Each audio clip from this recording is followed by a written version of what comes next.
Victor Blackwell didn't knock. He never knocked. The door to Margaret Hensley's farmhouse swung open hard enough to crack against the wall, and he walked in like he already owned the floorboards beneath his boots. Because, in his mind, he already did. His men flanked him on both sides, hats low, hands loose near their belts. Margaret's youngest, a boy of maybe 7, scrambled back against the kitchen table and knocked over a cup of water that nobody moved to clean up. "Where is she?" Blackwell said. He didn't raise his voice. He didn't need to. "Your daughter, Evelyn, where has she gone?" Margaret stood her ground near the stove, both hands gripping a dish towel so hard her knuckles had gone white. "I don't know what you're talking about." Blackwell smiled. It was the kind of smile that didn't involve his eyes at all.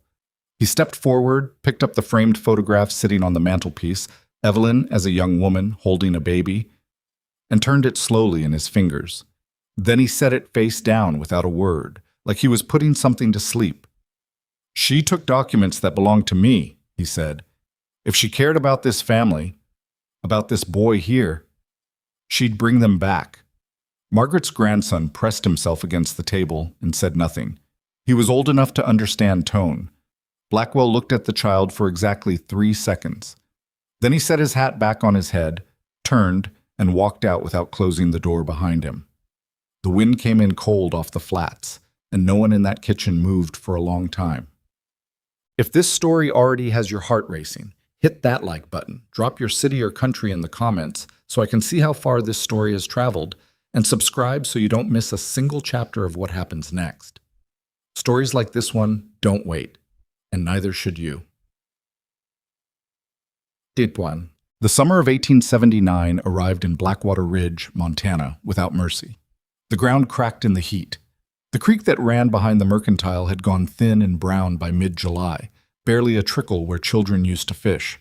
Ranchers drove cattle to water twice a day, and still came back with animals that looked hollowed out. The kind of summer that made men short-tempered and women careful, that made everybody distrust the sky even when it gave them nothing to fear. Silas Mercer sat alone at his usual table in the back corner of the dusty lantern saloon and ate his supper in silence, the way he always did. He'd claimed that particular corner 3 years ago and hadn't relinquished it once.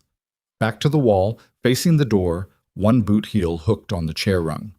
He ate what the kitchen offered without complaint and drank exactly 1 whiskey, no more, and when he was done he left 2 coins on the table regardless of what the meal had cost.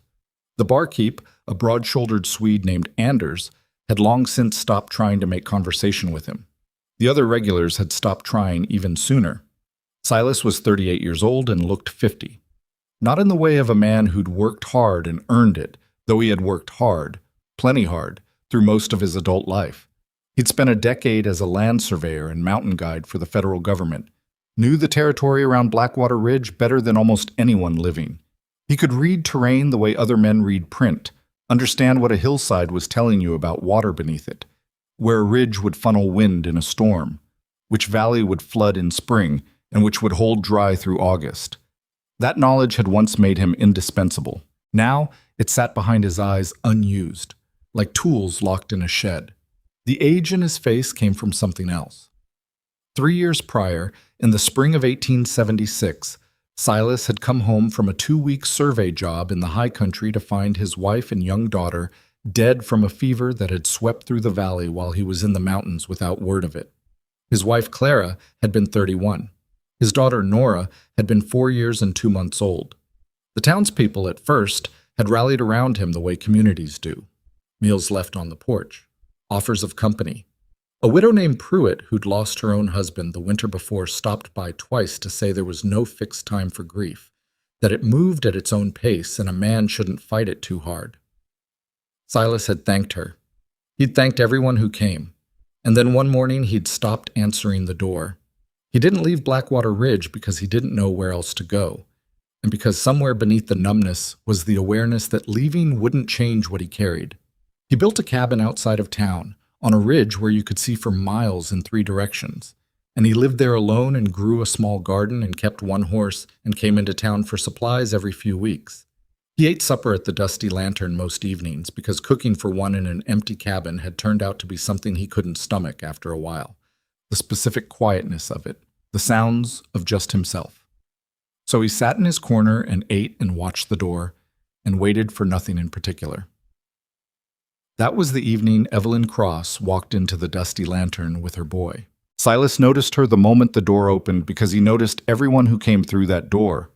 It was simply what he did, out of habit or instinct or some leftover professional reflex he'd never managed to shut off. What he registered first wasn't distress exactly, though it was there in the tight set of her shoulders and the way her eyes swept the room in one fast, practiced arc, checking the faces, checking the exits. What he registered first was that she was holding herself upright through considerable effort, like a woman who'd decided some time ago that falling apart was not an option she had access to. She was perhaps 34. Dark hair pulled back and coming loose, clothes that had been practical once but had seen too many miles without cleaning. One sleeve of her jacket had a tear running from elbow to wrist, held together in two places with what looked like twisted grass. The boy beside her was young, 5, maybe 6, with the same dark eyes as his mother and the particular stillness of a child who has learned not to draw attention to himself. He held her hand without being told to. They stood near the door for a moment while the room went on around them. Silas watched her take stock of it. The bar where 3 men were deep in argument about water rights. The 2 cowboys near the window who'd already noticed her and were leaning toward each other with the beginnings of commentary on their lips. The barkeep, Anders, who was watching her with cautious professional hospitality. The 4 other tables, each occupied, each their own small world of conversation and cards and drink. And then her eyes reached Silas's corner. He was accustomed to people looking past him. He'd become, over 3 years, the kind of presence that people looked through rather than at, a fixture of the room like the stag's head mounted above the bar or the broken clock on the shelf that everyone had stopped expecting to work. Children sometimes stared. Adults generally didn't bother. But she didn't look through him. She looked at him, really at him, for about 4 seconds, reading something in what she saw. And then she did something that would knock around in Silas's memory for a long time afterward. She looked at his plate. He was nearly finished. Half a piece of bread remained and a few bites of potato that he'd pushed to the side. Nothing worth noting. He ate without appetite most days, going through the motions of it because the body required fuel, and that was the only principle left that still felt simple and clear. She looked at the plate, and then she looked at her boy, and something moved across her face that she controlled very quickly. She crossed the room to his table. He watched her come, saying nothing. The room had gone slightly quieter, the way rooms do when something is happening that people aren't sure how to categorize. She stopped at the edge of his table, stood straight, didn't wring her hands or look away or do any of the things a person in genuine desperation usually does when they've decided to surrender some portion of their pride. "I'm sorry to bother you," she said. Her voice was steady. "I can see you're nearly finished. Could my son have what you won't eat?" Silas looked at her. He looked at the boy, who was looking at the bread with the fixed concentration of a child who has been hungry long enough to understand what hunger is. He looked back at the woman. She held his gaze without apology, which told him more than anything else had. He pushed the plate to the edge of the table. "Sit down," he said. It was the first thing he'd said to anyone in 4 days that wasn't strictly transactional. She hesitated for exactly 1 second, pride sorting itself against practicality. And then she pulled out the chair across from him and sat, drawing the boy up beside her. The boy sat immediately, and Silas watched him not reach for the bread, not grab, just sit with his hands in his lap and look at his mother, waiting. "You can eat," she told him quietly. The boy took the bread with both hands and ate it carefully, not fast, in the manner of a child who had also learned that food you ate too fast came back to cause trouble. Silas caught Anders's eye across the room and lifted 2 fingers. Anders, who had seen a great deal of human circumstance across the surface of his bar, nodded without any particular expression and turned to the kitchen. "Thank you," the woman said. She was looking at him directly again, not with warmth, she wasn't there yet, but with a kind of sober, honest acknowledgement, like a receipt being signed. "What's your name?" Silas asked. A pause. Brief. "Evelyn?" That's half an answer. Another pause. Longer. She looked at the door. "Cross," she said. Evelyn Cross.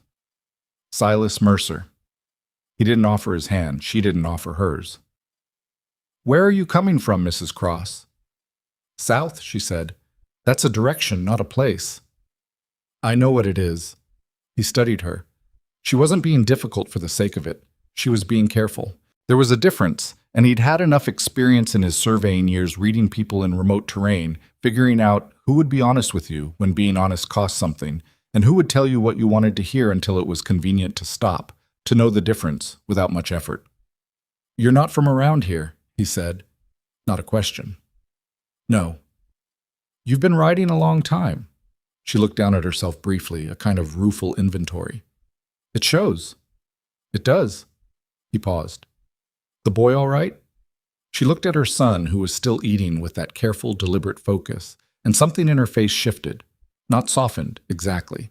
Opened slightly at the edges. "He's strong," she said. Stronger than he should have to be.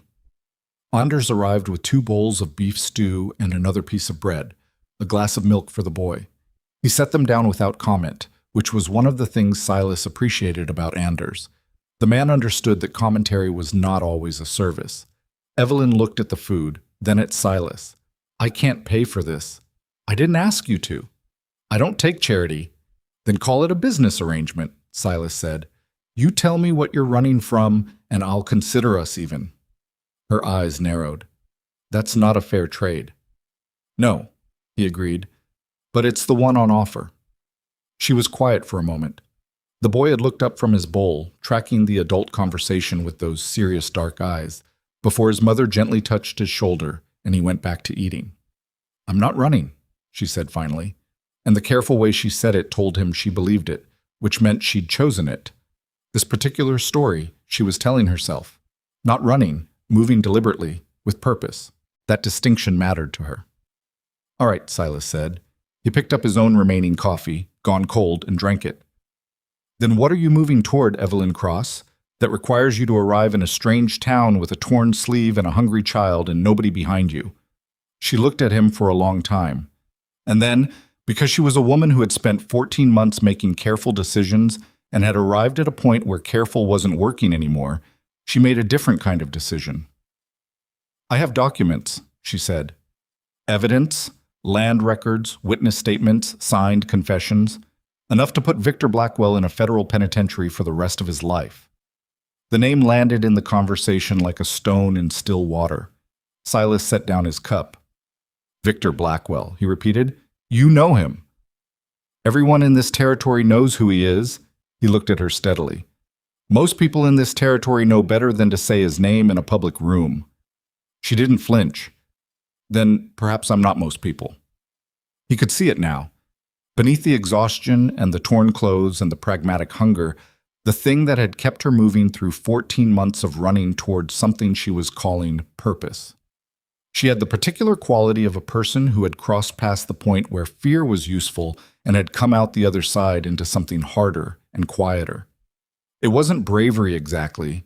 It was more like a decision so deep it had become structural. "How long have you been collecting this evidence?" he asked. "Since he stole my family's land," she said. "About a year and 3 months. And he's been looking for you that whole time." "Yes." She paused. "There's a man. Tracker. His name is Garrett Voss. He's been following me since Billings." Silas went still in the specific way a man goes still when he hears a name that means something to him. Garrett Voss was not exactly famous in the conventional sense. His name didn't appear in newspapers. He didn't cultivate a reputation. He didn't do the things that frontier trackers sometimes did to make themselves into legend. What he was effective. Silas had crossed his work once, years back, on a survey job that had gone complicated near the Wyoming line, when a group of men who didn't want land properly mapped had hired someone to discourage the survey team. Garrett had shown up and delivered one quiet message, and the survey team had folded in under an hour. Not because of threat, because of the way Garrett had delivered the message, standing entirely still in the middle of their camp as if he had simply materialized there, as if walls and watchmen were suggestions he'd chosen not to follow. "You're sure it's Voss?" Silas said. "I saw him twice, once in Billings, Once on the road outside of Grassland Creek. He didn't approach. He just watched. That's his pattern. She looked at him with renewed attention. You know him. I know of him. Silas turned his coffee cup on the table slowly. He's not a man who chases. He waits for you to lead him somewhere. Lead him where? To whoever's helping you. He looked up at her. You understand what that means. She did. He could see it in the way her eyes steadied. That quick internal recalibration that people who are genuinely intelligent do when they receive information that changes the shape of a problem. He's not trying to catch me, she said slowly. He's trying to find out who I have behind me. Which is why, Silas said, the fact that you're sitting in a public room telling a stranger your name and your business is either very brave or very reckless. That depends on what the stranger does next, she said. He looked at her for a long moment. The boy had finished eating and was sitting quietly, leaning slightly against his mother's arm with the boneless ease of a child reaching the edge of sleep. She registered his weight without looking down, adjusted her arm automatically to support him better. The gesture was so natural, so unrehearsed, that it stopped something in Silas's chest for just a second. The specific quality of it, the body memory of having someone small and trusting lean against you. The evidence, he said. Where is it? She tapped the inside of her jacket twice, briefly. You've been carrying it on you the whole time. It's the only place I knew was safe. He nodded slowly. And where are you trying to take it? Helena. There's a federal land commissioner there, a man named Aldrich, who came to the territory 8 months ago from Washington specifically to investigate land fraud cases. He's not on Blackwell's payroll. I checked. You checked, Silas repeated. I'm careful. You're sitting in a saloon in Blackwater Ridge discussing your evidence with a man you met 12 minutes ago. She almost smiled. Not quite. I told you, it depends on what the stranger does next. He stood up, picked up his hat, pulled 2 coins from his pocket and set them on the table, then added 2 more. I'm going to buy supplies, he said. In the morning, you and the boy will need food for at least 4 days on the road. He picked up his hat and turned it in his hands once. The cabin I live in sits on the northeast ridge, about 2 miles out of town. There's a blue mark on the gatepost. You can see the light from the lantern after dark. Don't come before midnight. I need to check something first. She was watching him with an expression that was not quite trust and not quite suspicion, which was probably the most honest response to what he'd just said. Why? She asked. He put his hat on. Because you walked into a room carrying a hungry child and you were still more worried about your pride than your situation, which means you're the kind of person who doesn't ask for help unless she genuinely has no other choice. He looked at her steadily. And because Garrett Voss has been in this town for approximately 3 hours. I spotted him near the livery when I came in tonight. The color left her face. He hasn't moved toward you, Silas said. He won't tonight. He's still watching, still waiting to see who you talk to. He picked up his jacket from the chair back. So be careful how you leave. Don't look at me after I go. Finish your supper. Leave separately from the boy. No, keep him close, but don't rush. Walk like a woman who ate supper and is going to find a room for the night. And if he follows me, he will, Silas said, but not to you. He'll follow you to see where you sleep and then he'll leave. He doesn't move until he has the full picture. He looked at her one more time. Northeast Ridge, blue mark. After midnight. He walked out of the dusty lantern without looking back. Outside, the night had come down thick and warm, the sky pressed flat with heat, stars doing nothing useful. Silas stood for a moment on the porch, letting his eyes adjust, and then he moved unhurriedly down the street in the direction of the livery, not looking anywhere in particular, the way a man looks when he's simply going home. At the far end of the alley, beside the farrier's shop, he registered a shape in the shadow that didn't belong to the wall. He didn't stop, didn't slow, didn't alter anything about his stride. But he noted it. Garrett Voss, standing with his hands in his coat pockets and his hat brim level, watching the street with the patience of something geological. Not looking at Silas, looking at the saloon door. Silas kept walking. He had 2 miles to cover and a number of things to figure out before midnight. The most immediate was whether helping Evelyn Cross was a thing he was genuinely capable of anymore, not in the physical sense, not in the sense of logistics or planning or the old survival knowledge he'd spent years accumulating and then stopped using. In the other sense, the sense of whether there was still enough of him intact to do something that mattered. He'd been asking himself a version of that question for 3 years, and he'd always arrived at the same answer, which was that he didn't know, and the not knowing was less uncomfortable than testing it. He walked. The heat pressed down and the town fell behind him, and the ridge opened up ahead, the lantern still burning in the window of his cabin because he'd left it burning the way he always left it burning, not for any specific reason he'd ever named to himself. He thought about the boy's face when he'd looked at the bread. He thought about the way Evelyn Cross had stood at the edge of a stranger's table and refused to let her voice shake. He thought about Garrett Voss standing in the alley like a man who had all the time in the world, which was the most dangerous kind of man there was. He pushed open the cabin door and stood in the doorway for a moment, looking at the 2 rooms, the room he slept in and the other room, the one he'd built with the original plan of using it as a workspace, which had stood empty for 3 years and accumulated the kind of quiet that empty rooms accumulate when they've been waiting for something to fill them. He went to the shelf and took down his old surveying kit. Opened it. The instruments were still there, still functional. He maintained them out of habit or some old professional vanity he hadn't quite let go of. He spread his territory maps on the table. There were 6 possible routes between Blackwater Ridge and Helena. Garrett Voss would know all 6. Silas stared at the maps for a long time. Then he picked up his pencil and started marking the routes Voss would expect him to take, which was where they couldn't go. And then he looked at what remained, and what remained was harder, longer, less comfortable, and considerably less predictable. He wrote out what they would need. Food, water. The specific locations of 2 old survey camps he knew from years back that weren't on any common map, that nobody except a man who'd spent 10 years walking this territory with measuring equipment and a government mandate to document it would have any knowledge of. He folded the maps carefully, went to the small locked box under the floorboard and took out what money he had.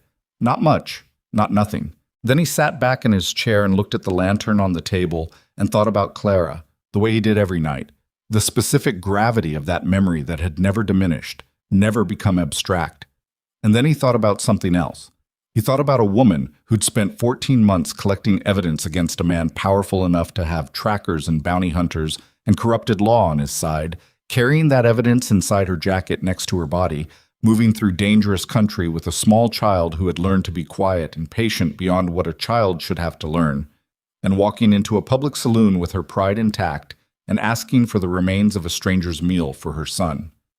He thought, that is not someone who gives up. He thought, and neither, apparently, am I.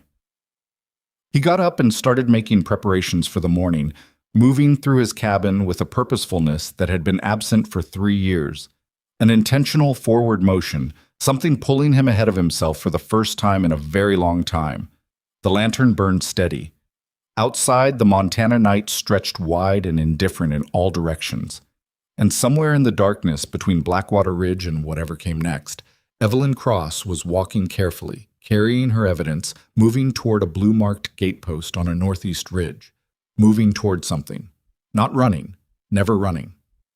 She arrived at 20 past midnight. Silas heard her before he saw her. Not footsteps exactly, but the specific absence of the usual night sounds. The crickets going quiet in a moving radius, which told him something was passing through the brush along the east side of the trail. He was already standing at the window when she came through the gate, the boy asleep against her shoulder with his arms loose and his head heavy, the way children go when sleep has fully taken them, his weight shifting with each step she took. Silas opened the door before she reached the porch. She stopped when the light from inside caught her. For a second, she just stood there, the boy's weight on her shoulder, looking at Silas in the doorway, and he could see she'd been holding herself together through the walk from town on pure determination, and that the determination was beginning to cost her. "Come in," he said. She came in. He'd cleared the second room, swept the floor, moved the surveying equipment to the main table, put down the old bedroll and a folded blanket he'd found in the chest at the foot of his own bed. It wasn't much. It was what he had. She looked at the room and then at him. She didn't say thank you right away, which he respected. Set him down, Silas said. He won't wake. She lowered the boy onto the bedroll with the practiced ease of a mother who'd done this hundreds of times, in better circumstances and worse ones, and he settled without stirring, one hand curling loosely under his cheek. She stood over him for a moment, watching him breathe, and then she straightened and came back to the main room and sat down in the chair across from the table where Silas's maps were spread. She looked at the maps, then at him. "You've been planning," she said. "Trying to." He sat down across from her. "Tell me the route you came up on. Every stop, every road, every person who saw your face for more than a minute." She was quiet for a beat. "That's a long list." "I have time," she told him. It took almost 40 minutes, and she was precise about it. Dates, locations, descriptions, the kind of precision that comes from someone who had known from the beginning that details would matter, that the details would eventually be the difference between everything and nothing. She'd kept a mental map of it, he realized, cross-referencing each stop against the ones before it, noting where she'd been careless, where she'd doubled back, where she'd used a false name, and where she hadn't bothered. Silas listened without interrupting, and when she was done, he looked at the maps for a long time. "Voss has 3 of these routes already," he said, tracing lines with his finger without touching the paper. "Possibly 4. He's been tracking you since Billings, which means he has 6 weeks of your pattern. He knows you favor river roads when you have the boy with you. Safer footing, easier to explain stopping, access to water. He'll have the 2 main Helena approaches covered within the next 48 hours. So we don't take the main approaches." "No." He tapped a section of the map that was marked in pencil with symbols she didn't recognize. "There's a pass here, northeast, that goes through old survey territory. It's not on any commercial map. Longer by about a day and a half, rougher terrain, but there are 2 camp stations along it that I built myself on government work. They're stocked, they're sheltered, and nobody except the Federal Land Office has a record of them." She leaned forward and looked at the section he was indicating. "Does the Federal Land Office share its records with men like Blackwell?" He looked at her. "It's a genuine question," she said. "There are 2 clerks in the Regional Land Office," Silas said. "One of them has been taking money from Blackwell's operation for at least 4 years. I know that because I submitted survey reports that went nowhere, and then heard later that the land in question had been privately transferred.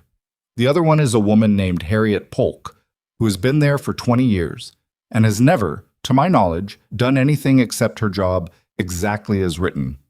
He paused. "The survey camp records are in Harriet's filing system." Evelyn sat back. "Then it depends on Harriet." "It depends on Harriet," he agreed. A silence fell between them that wasn't uncomfortable, exactly, but had weight to it. Outside, a nightbird called once and stopped. The lantern on the table flickered in a draft from somewhere and steadied again. "Why are you doing this?" she asked. Not aggressively. She genuinely wanted to understand. Silas considered the question with more seriousness than people usually gave it. "I'm not entirely sure," he said, which was honest in a way that a cleaner answer wouldn't have been. She accepted that. "Blackwell took my family's land 3 years ago," she said, "my mother's homestead. She'd been on that property for 18 years. He filed a claim saying the original deed was fraudulent, had a judge sign off on it in 2 days, a judge who owed him money. And she was removed by men with rifles before she could get a lawyer to even read the paperwork." She said this flatly, without performance. She died the following winter.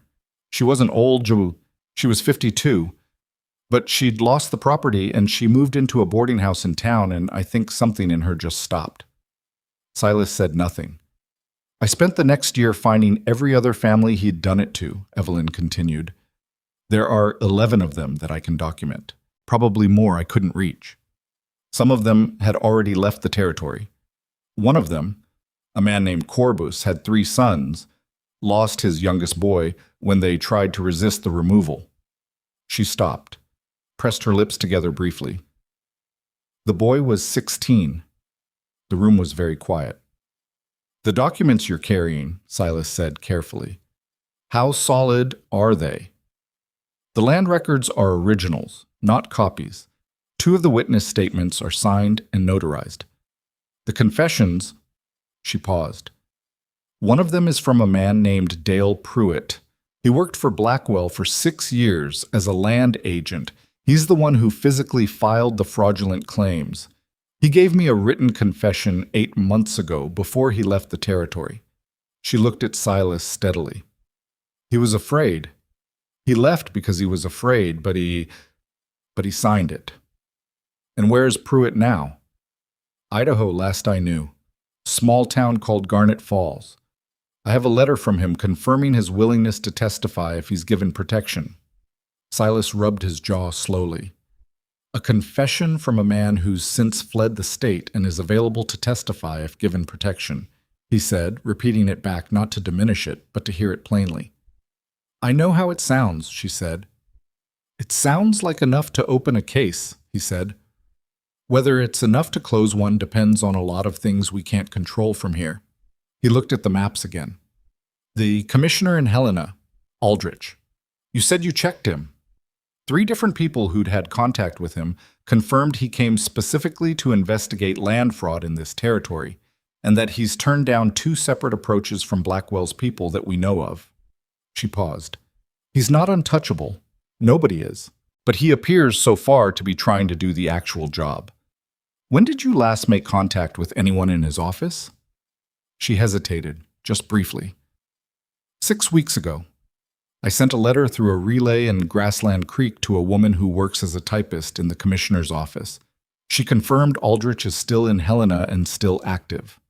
Another pause. That was 6 weeks ago. A lot changes in 6 weeks. I know, she said, which is why we need to move. Silas noted the we without commenting on it. It had arrived naturally, without negotiation, which was either a sign of her confidence or her exhaustion, or both. In the morning, he said, I need to sell my horse. She blinked. What? We can't take a horse anyone in this town recognizes, and my horse is recognizable.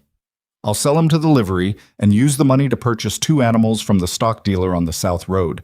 He's not connected to anyone in Blackwell's network as far as I know, and he deals in volume, so one transaction won't stand out. He paused.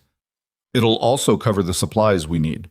She looked at him the way you look at someone when they've just made a sacrifice so matter-of-fact that they don't seem to register it as one. That horse is your only valuable possession. He shrugged, one shoulder. He's a horse. Silas. Get some sleep, he said. We leave before first light. She didn't move immediately. She sat looking at him across the map-covered table with an expression he couldn't fully categorize. Something between gratitude and wariness and the specific searching quality of a person who is trying to determine whether what they're seeing is real. I haven't trusted anyone in 14 months, she said. I know. That's not a small thing to change overnight. No, he agreed. It isn't. She stood up, moved toward the second room where her boy was sleeping, stopped in the doorway. If this goes wrong, she said without turning around, if Voss catches us, or Blackwell gets word ahead of us, then we'll deal with that when it happens, Silas said. Go to sleep. She went. He sat at the table for another hour, working through the route in his head, identifying the places where things could go wrong and thinking through contingencies for each one, which was the surveyor's habit. You planned for the terrain you knew, and you planned for the terrain you didn't know, and you kept planning until you ran out of foreseeable problems, at which point you accepted that the unforeseeable ones would show up on their own schedule and tried to be awake enough to recognize them.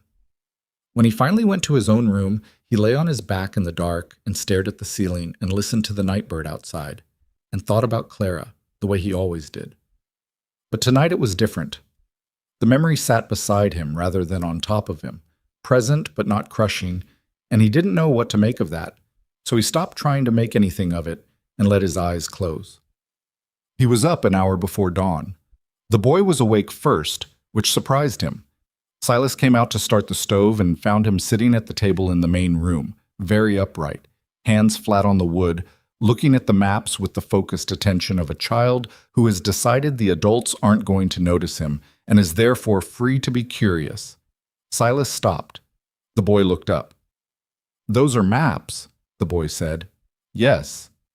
Of where we're going. Some of it. The boy looked back at them. "My name is Henry," he said with some formality. "I know. Your mother mentioned you." Silas went to the stove and started the fire. "You want something to eat, Henry?" "Yes, please." Silas made corn porridge, the only fast thing he had, and cut 2 slices of dried apple from the string hanging in the corner. Henry ate it without complaint and without comment, and watched Silas move around the kitchen with that particular watchful quality he had, like he was cataloging things for later reference. "Are you going to help us get to Helena?" Henry asked. Silas turned from the stove. "Yes." "Because you want to, or because my mother asked you to?" The directness of it was startling, not offensive. The boy wasn't performing, he was just asking a question that seemed obvious to him. Silas looked at him for a moment. "Both," he said. "I think both." Henry considered this. "Okay," he said, as if it were a satisfactory answer, and went back to looking at the maps. Evelyn appeared a few minutes later, moving carefully, with the particular quietness of someone trying not to take up space they weren't sure they'd earned. She looked at Henry at the table, then at Silas at the stove, and read whatever had passed between them in the arrangement of the room. "He didn't bother you?" she said. "He asked good questions," Silas said. She poured herself coffee from the pot without being invited, which meant some decision had been made in the night about the terms of this arrangement, and sat beside Henry, who leaned against her arm automatically, still looking at the maps. "We need to talk about the town," Silas said, sitting across from them with his own coffee. "When I go to sell the horse this morning, you stay here. Don't open the door. Don't show a light after I leave." Voss was in town last night, and he'll still be there this morning. If he saw us talking in the saloon, he's already thinking about what the connection is. If he sees you come out of my cabin, it's confirmed. He looked at her. He'll move faster once it's confirmed. Right now, he's still watching. How much time does that give us? Today, maybe. Possibly tonight. If I move through the morning looking like I'm running a normal errand, sell the horse, buy supplies, ride out like I'm going up to check on my property line the way I do every couple of weeks, it might give us until tomorrow morning before he decides we've slipped him. And if it doesn't, then we'll be moving fast and we'll have less margin for error. He set down his cup. The important thing is to not be where he expects us to be. She turned her cup on the table twice, thinking. "The North Road," she said. "It's the obvious choice. Fastest to Helena, most traveled, easier on Henry." She looked up. "He'll expect that. He'll have it covered before noon. And the river route. Covered by tonight at the latest. So the pass." "The pass," he confirmed. "It adds a day and a half. The first stretch is rough going. Not dangerous with the right footing, but slow. There's a section about 12 miles in that runs alongside a rock shelf that'll be uncomfortable with a child." He looked at Henry, who was still listening to all of this without any visible sign of anxiety, just that cataloging attention. "Can he ride?" "He can ride," Evelyn said before Henry could answer for himself, and Henry looked briefly like he might contest this characterization, and then thought better of it. "I'll be slow if I need to be," Henry said. "But I'm not slow." Silas almost smiled. "All right," he said. "We'll see." He left an hour after dawn, walking the horse down to the livery at the easy pace of a man with no particular urgency, nodding to the 2 people he passed on the main street who were awake at that hour, stopping to check the saddle buckle outside the feed store for no reason, except that it was the kind of thing a man did when he had nothing pressing on his mind. He was aware, without looking directly, of the narrow gap between the hardware store and the building beside it, where a figure stood in the shadow that was not a resident of Blackwater Ridge, that had not been there last week, that was angled at approximately the right position to have a clear sightline to the road from the livery to the South Road.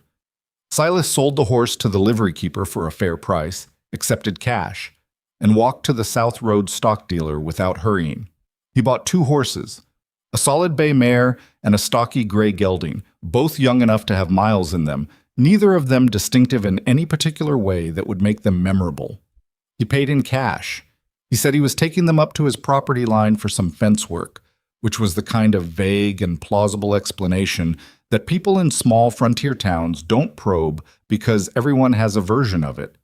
On his way back through town, he stopped at the Mercantile and spent 20 minutes buying what they'd need: dried meat, hardtack, a bag of oats, 2 canteens, a length of rope, a small tin of medical supplies, matches, an extra blanket. He had it all packed in a set of saddlebags the Mercantile owner had sitting in the corner with a for sale tag on them. He paid. He left.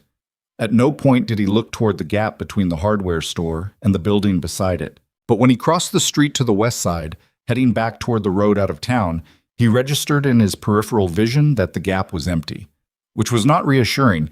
It meant Voss had moved. Silas kept his pace identical and his expression uninformative and walked out of Blackwater Ridge the same way he'd walked in, like a man who had done his errands and was going home.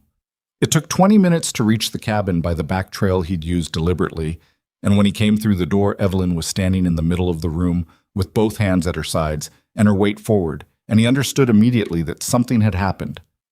"Someone came to the gate," she said. Silas closed the door behind him. "When?" "About half an hour after you left. I didn't open the door." She was breathing carefully. He stood at the gate for a few minutes.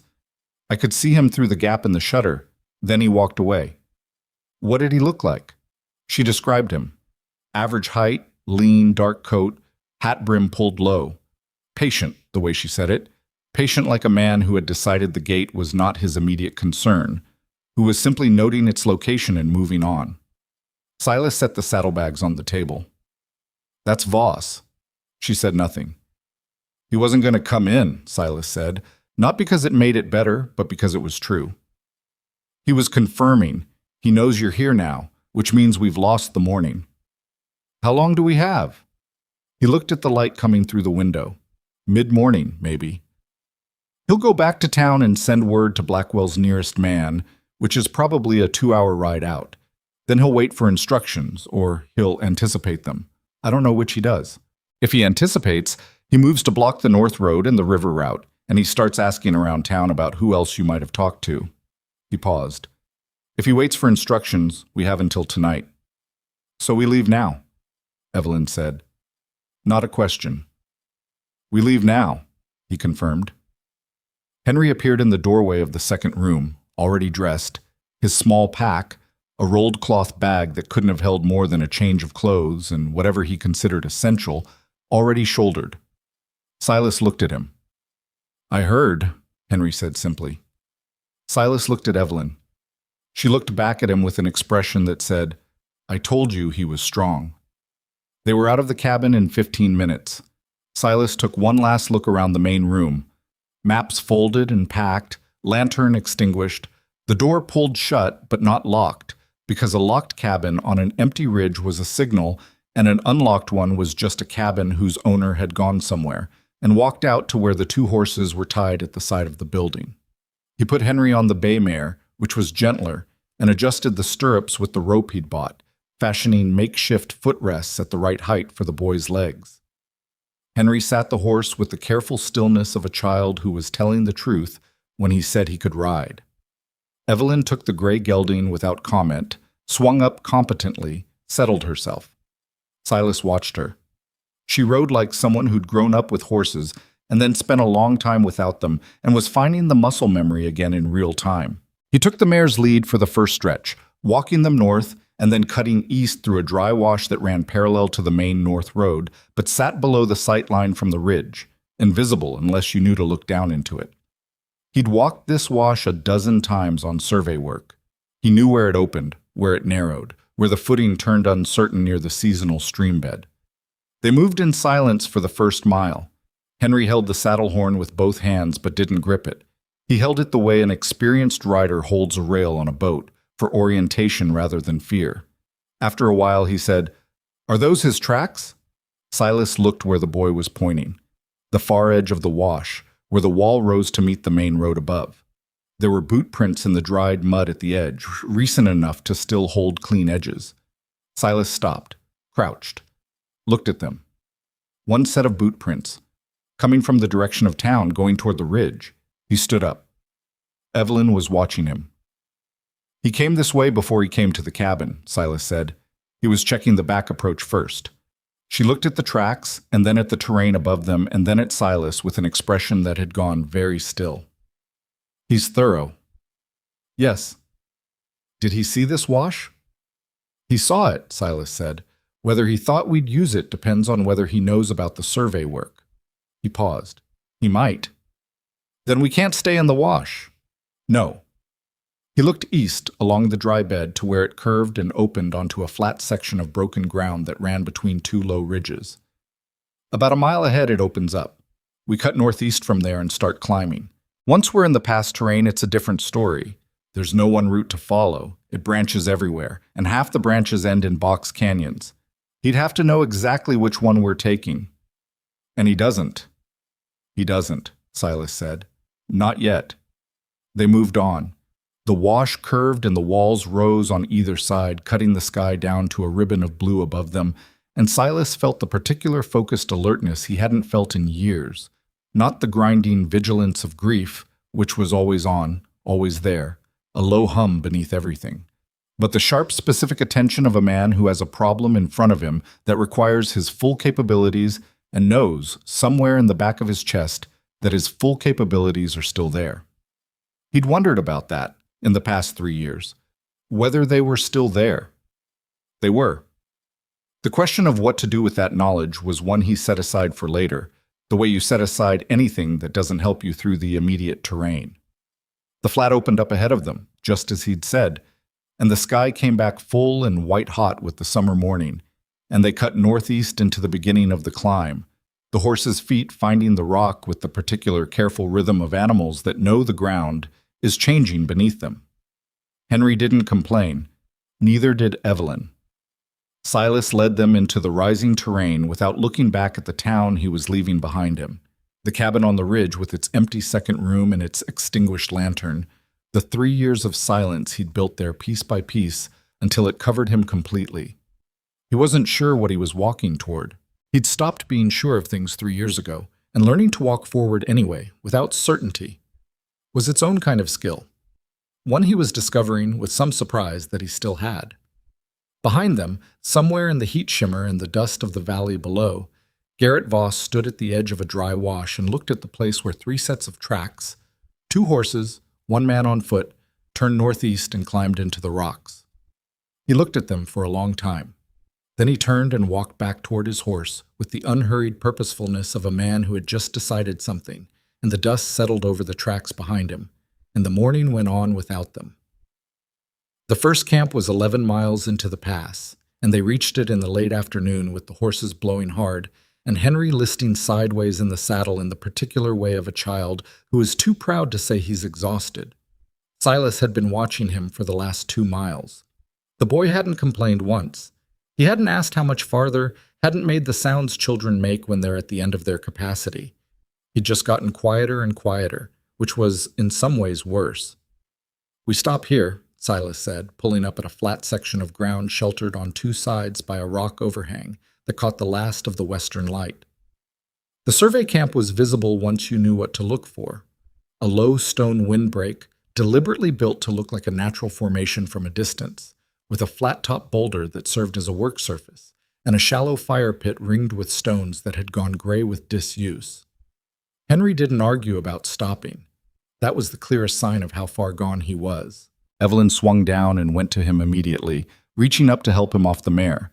He accepted the help this time, sliding down into her arms and then standing on his own 2 feet with visible effort, the way a child does when they want you to know they can manage even when they can't quite. "Sit," she told him. He sat on the flat boulder and put his hands on his knees and looked at the horizon with the 1,000-yard stare of extreme fatigue, and Silas busied himself with the horses so that the boy wouldn't feel watched during the moment of admitting he was tired. He unsaddled the bay first, then the gray, rubbed both animals down with a handful of dried grass, and walked them to the narrow crack in the rock face 30 yards east of the camp, where a thin seep of water came down the stone. Enough for horses, barely, but enough. He'd mapped this seep himself 7 years ago and had thought of it this morning when he was tracing the route in his head and thinking about what they had and what they'd need. When he came back, Evelyn had a small fire going in the pit. She'd found the wood he kept cached under a flat rock on the south side of the windbreak, under a piece of treated hide that had kept the worst of the weather out. She was feeding it carefully, small pieces first, keeping the flame low and tight, the way a person builds a fire when they understand that smoke is a signal. He stopped. "You've done this before," he said. She didn't look up. "My husband took me camping in the first year we were married. Before Henry. Before everything else." A pause. "He wasn't a bad man in those days." Silas set down the saddlebags and started pulling out the food supplies. He didn't ask the obvious follow-up question because the shape of what she'd left unsaid was clear enough. A man who wasn't bad in those days implies a man who became something else later, and the trajectory of that kind of change was never a good story. She fed the last piece of starter wood into the fire and sat back on her heels and looked at the flame. "He started working for Blackwell 4 years ago. Land agent work.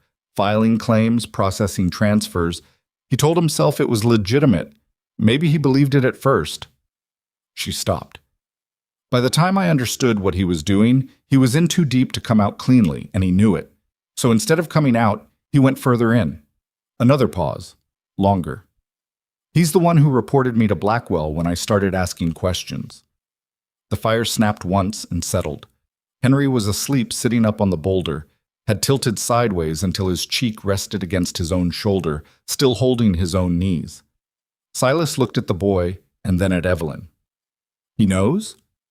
"He knows his father and I don't live together anymore," she said. "He knows we're going somewhere important. He knows there are men looking for us." She stood up and went to Henry and shifted him gently until he was lying down, his head on the rolled blanket she'd placed under him without waking him. "He doesn't know his father is the reason we're running. You'll tell him. When he's old enough to hold it without it breaking him." She came back to the fire and sat across from it, pulling her jacket tighter despite the heat that hadn't really left the day yet. "He's 6. He still thinks the world is something a person can fix if they try hard enough." She looked up at Silas. "I want him to think that a little longer." Silas put a small pot of water on the flat stone at the fire's edge and started on what passed for supper. Dried meat softened in hot water, hardtack, a few of the dried apple slices he'd packed. Not good. Not terrible. The kind of food that kept you moving, which was all it needed to do. They ate in a silence that had changed quality from the silences earlier in the day. Less careful, less provisional.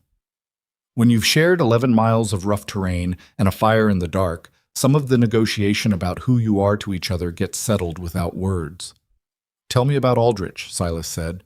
"The commissioner, everything you know." She wrapped both hands around her tin cup and thought for a moment. "His name is Robert Aldrich. He's 51. He was a lawyer in Philadelphia before he went into federal land administration. Spent 12 years in the Eastern Office handling mining rights disputes, which means he knows exactly how land fraud works because he's seen every version of it." She paused. "He came out here because the Secretary of the Interior asked him specifically, which suggests he wasn't in the pool of men who owed anyone in this territory a favor." "Suggests?" Silas said. "Nothing is certain," she acknowledged.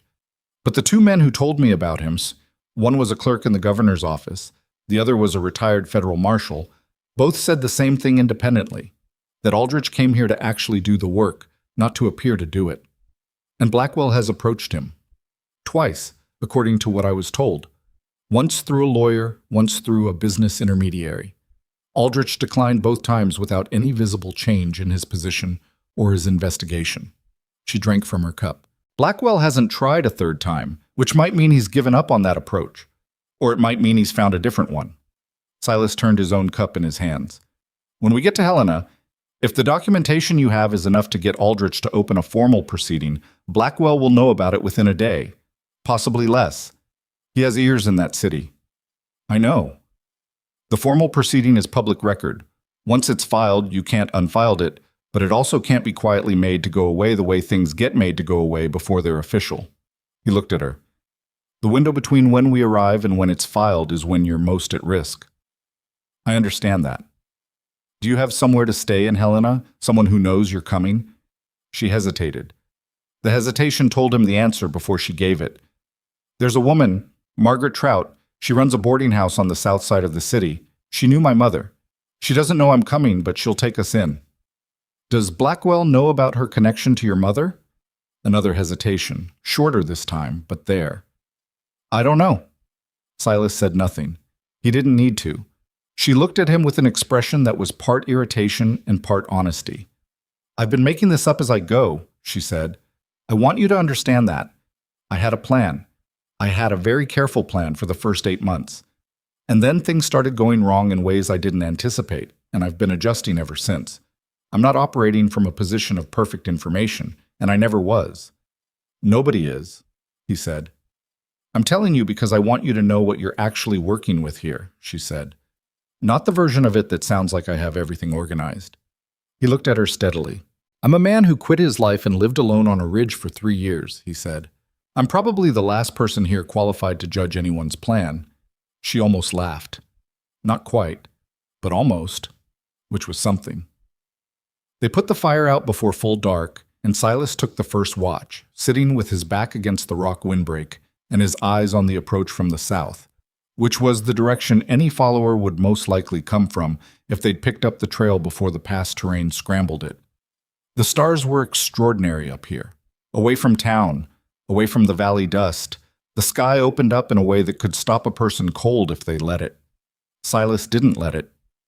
He watched the southern approach and listened to the horses settle and the fire cool and the small night sounds that meant nothing was moving in the dark that didn't belong in the dark. Evelyn relieved him at what he judged to be around 2 in the morning. She came out of the overhang already fully awake, which told him she hadn't been sleeping deeply, and took the position against the windbreak without asking for instruction. Anything? She said.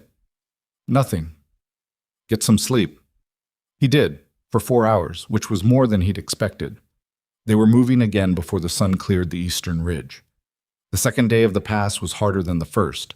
The terrain climbed steeply in the middle section. The trail, such as it was, more of a memory of a trail than an actual one, picking its way along a rock shelf that dropped away sharply on the eastern side. Silas led the horses on foot here, the drop too uncertain to ride comfortably, taking the bay first and then coming back for the gray. Evelyn carried Henry on the narrow sections rather than letting him walk, and Henry endured this with the dignified resignation of a boy who knew it was the sensible thing even if it wasn't the thing he'd have chosen. Don't look east, Silas told him when he was carrying him across the worst section. Henry, predictably, looked east immediately. It's very far down, Henry said, with the calm of someone reporting a weather observation. Yes. Are we going to fall? No. Okay, Henry said, and looked forward again. They were 2 hours past the shelf when the trouble caught up with them. Not Voss, not Blackwell's men, not anything Silas had been watching for. It was the gray gelding who put his right foreleg into a gap between 2 rocks that wasn't visible under the loose shale and came up lame. Silas heard the horse's step change and stopped immediately. He went back and ran his hand down the leg and found the swelling already beginning above the fetlock. Not broken. He was almost sure it wasn't broken. The horse was taking some weight on it, but bad enough that riding him was not an option. He stood up and looked at the horse, and then at the terrain ahead of them, and then at Evelyn. She was already doing the calculation. He could see it in her face. How far to the second camp? She asked. 7 miles. And from the second camp to Helena? Another full day, possibly more if we're moving 1 horse slow. She looked at the gelding. Can he walk it? Slowly. Silas looked at the leg again. He needs to be unloaded. Everything we're carrying that isn't essential goes here. They stripped the gray down to the bare minimum. Silas's extra supplies, the rope coil, the cooking pot. He cached what he could under a rock overhang, not because he expected to come back for it, but because leaving it loose on the trail was a signpost. He kept the water, the food, the medical tin, the blanket, the documents. Everything else stayed. Henry rides the bay, he said. You and I go on foot. Evelyn didn't argue. And the gray? We lead him. He can make 7 miles if we're not hurrying him. They went. Slower now, Silas leading the lame gray and watching the animal's rhythm for any sign it was worsening, Evelyn keeping pace beside him, Henry on the bay ahead of them, picking his careful way down the trail with the natural instinct for pace that the horse seemed to recognize and match. It was in this slower, quieter movement, with nothing to focus on except terrain and the horse's rhythm and the miles passing under their feet, that Evelyn said, "Tell me about your wife." Silas kept walking. His hand was loose on the gray's lead rope. "Why?" "Because you've been carrying her with you since we left your cabin," she said, not unkindly.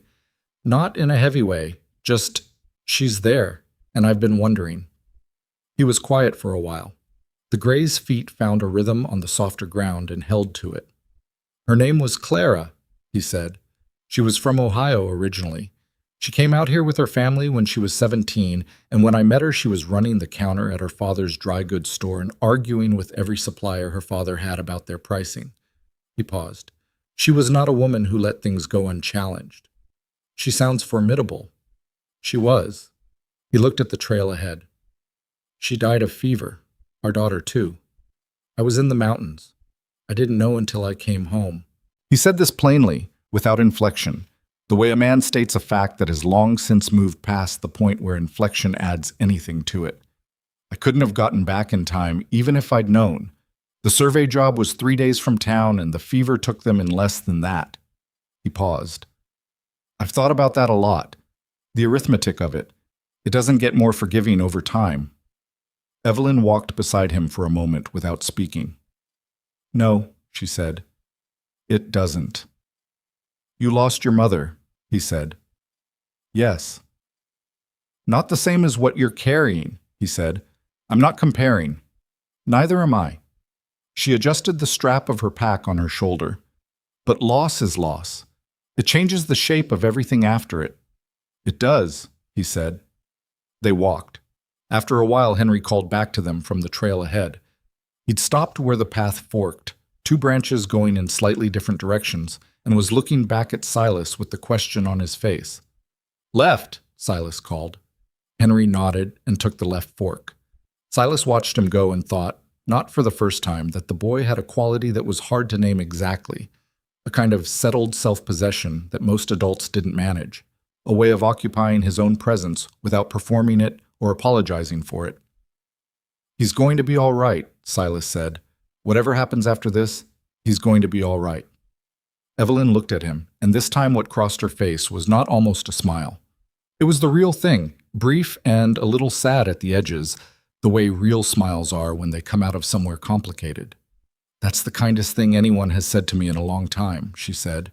They reached the second survey camp just as the light went gold and flat, the sun cutting sideways through the rock formations and turning everything the color of old copper. Silas examined the gray's leg again and found it no worse than before, which was the best he'd hoped for. He fashioned a compress from the medical supplies and the extra bandaging he kept in the tin and wrapped the leg with the efficiency of a man who'd done field medicine on horses in remote terrain because there was no other option. Henry watched the whole procedure with scientific attention and handed over items when Silas indicated them, which Silas accepted without comment, and when it was done, Henry said, "Will he be okay?" "If we don't push him," Silas said, "he needs rest." "How long?" "A week, properly." "We'll give him tonight."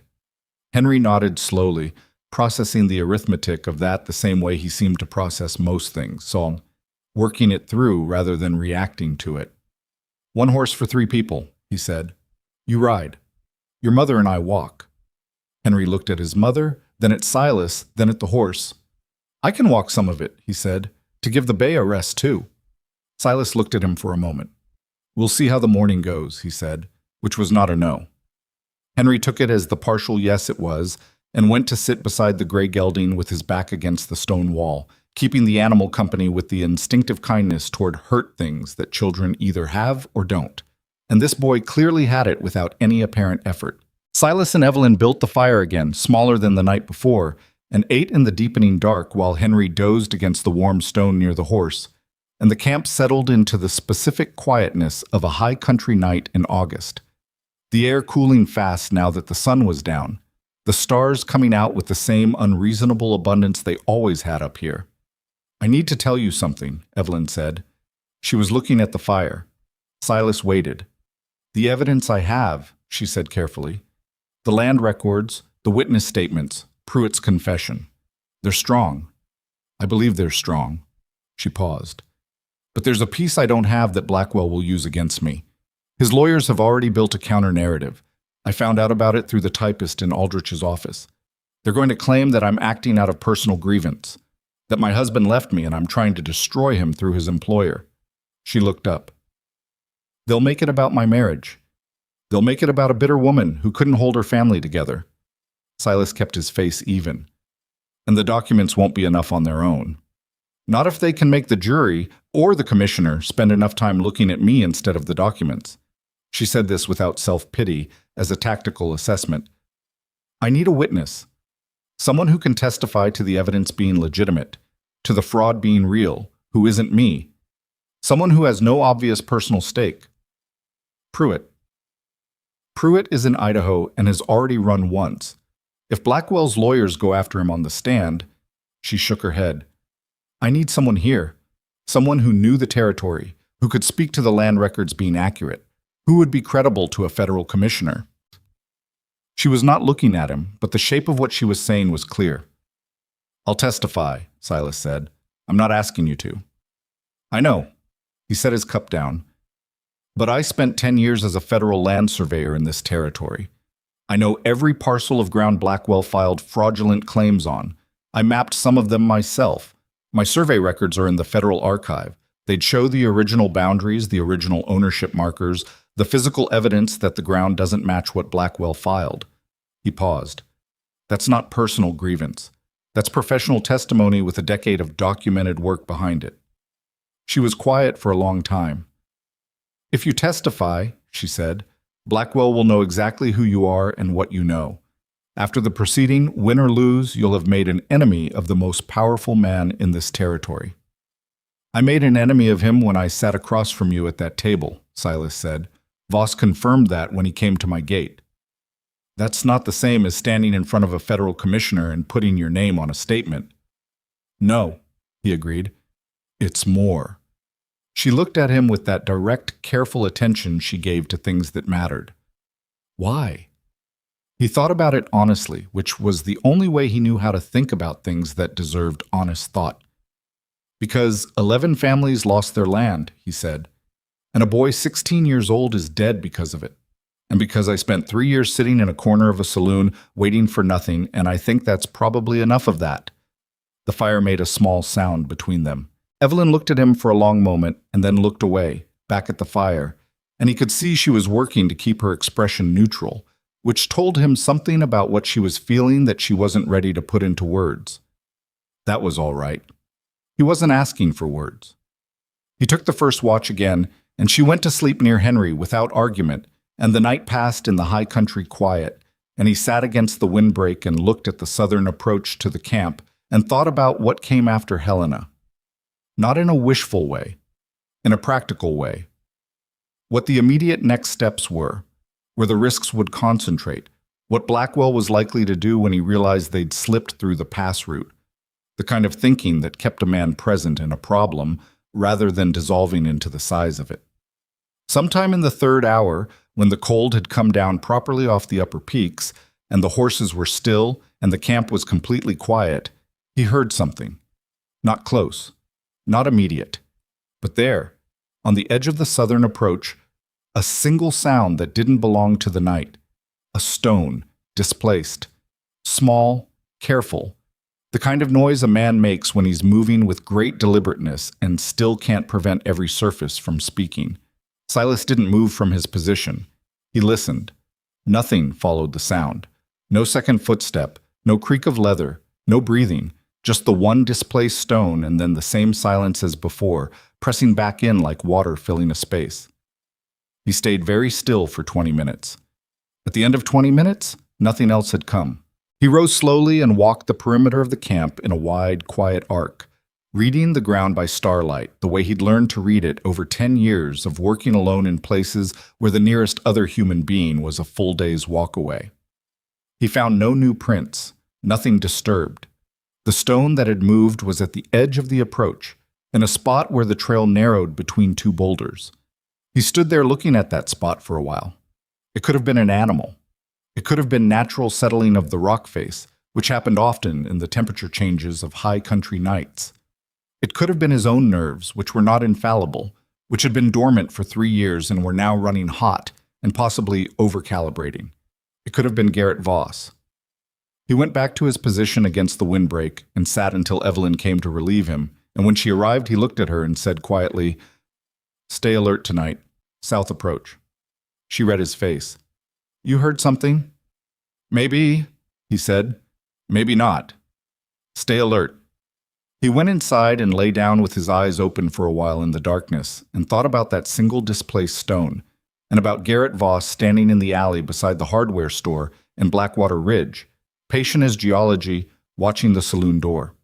He thought about the way Voss had stood at his gate and walked away.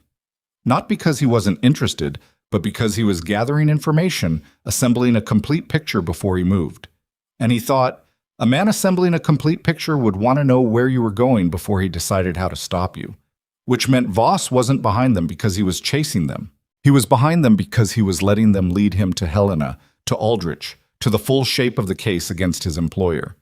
And then, when the picture was complete, he would move.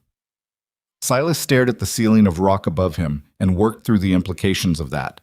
The way you work through terrain you can't physically see yet, but can feel the shape of from the elevation and the slope and the angle of the ground beneath your feet. He thought, we cannot walk into Helena without knowing whether Voss is going to be standing on the other side waiting for us. He thought, we need to know what Voss is going to do before he does it.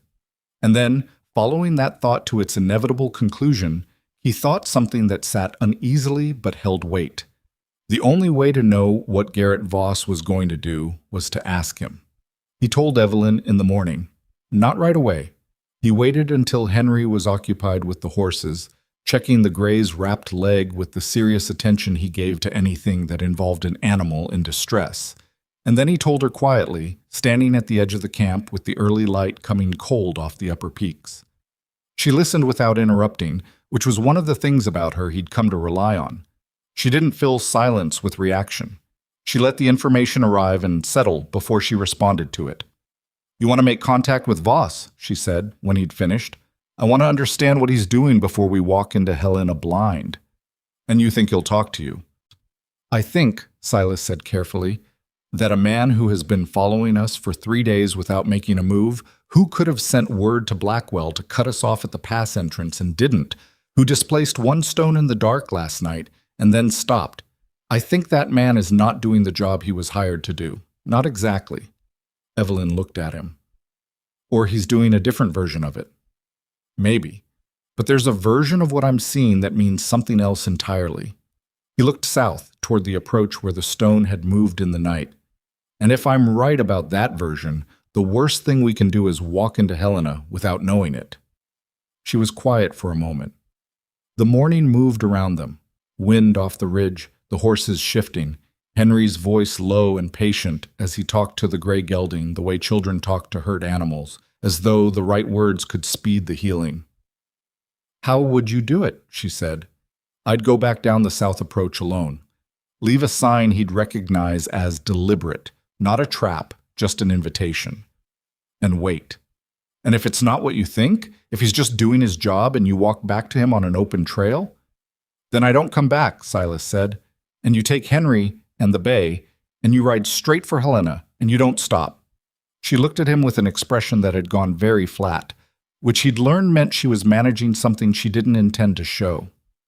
"That's not a plan I'm willing to accept. It's a contingency. It's you offering to be expendable."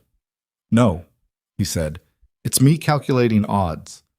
And the odds say Voss isn't running a standard pursuit, or we'd already be in trouble." He held her gaze. "I was a surveyor, Evelyn. I spent 10 years reading terrain and making judgments about what was safe and what wasn't. I wasn't always right, but I had a decent record." She looked away toward Henry and the horses. "When?" she said. "Now, before we break camp. I want to be back inside an hour." She turned back to him. There was a long moment where he could see her working through it, the angles, the risks, the alternatives, with the same methodical honesty she brought to everything. She didn't like it. He could see she didn't like it, but she was a woman who made decisions based on what was true rather than what she preferred. 1 hour, she said. If you're not back in 1 hour, we ride. Agreed. He told Henry he was checking the back trail, which was true enough. Henry looked up from the gray's leg and studied him with those dark eyes for a beat too long, but he nodded and said, "Okay," and went back to the horse. Silas walked the south approach slowly, not trying to conceal his movement. The trail wound between boulders and dropped gradually for the first quarter-mile before opening onto a flat section of pale gravel that caught the morning light and held it. He found the spot where the stone had been displaced the night before, a small rock, shifted maybe 3 inches from its original position, the dried soil beneath it still showing the outline of where it had sat. He crouched down and arranged 3 small stones in a line, perpendicular to the trail, the way survey teams used to mark a location for return. Not a symbol anyone outside the profession would recognize as intentional, but distinct enough that a man who'd spent time watching surveyors work would read it as deliberate. Then he stood up and walked to the flat boulder on the east side of the gravel flat, sat on it with his back straight and his hands visible in his lap, and waited.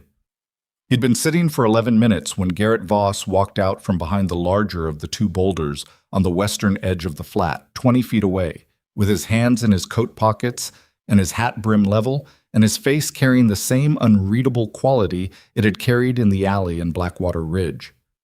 He was leaner than Silas had expected from a distance. Not slight. There was something contained and coiled in the way he held himself, but spare. The way men get when they spend most of their life moving through country that doesn't accommodate comfort. He stopped 6 feet from where Silas was sitting and looked at him without speaking. "You were watching my cabin before you came to the gate," Silas said. "You'd already checked the back approach by the time you walked up to the front." Voss said nothing, but he hadn't moved either, which was its own kind of answer. "You followed us into the pass, and you had 3 clean opportunities to send word to the nearest of Blackwell's men, and you didn't take any of them," Silas continued. He kept his voice level and his hands where they were.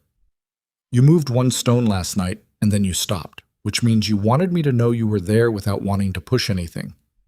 That's not the behavior of a man running a standard pursuit." Voss was quiet for a moment.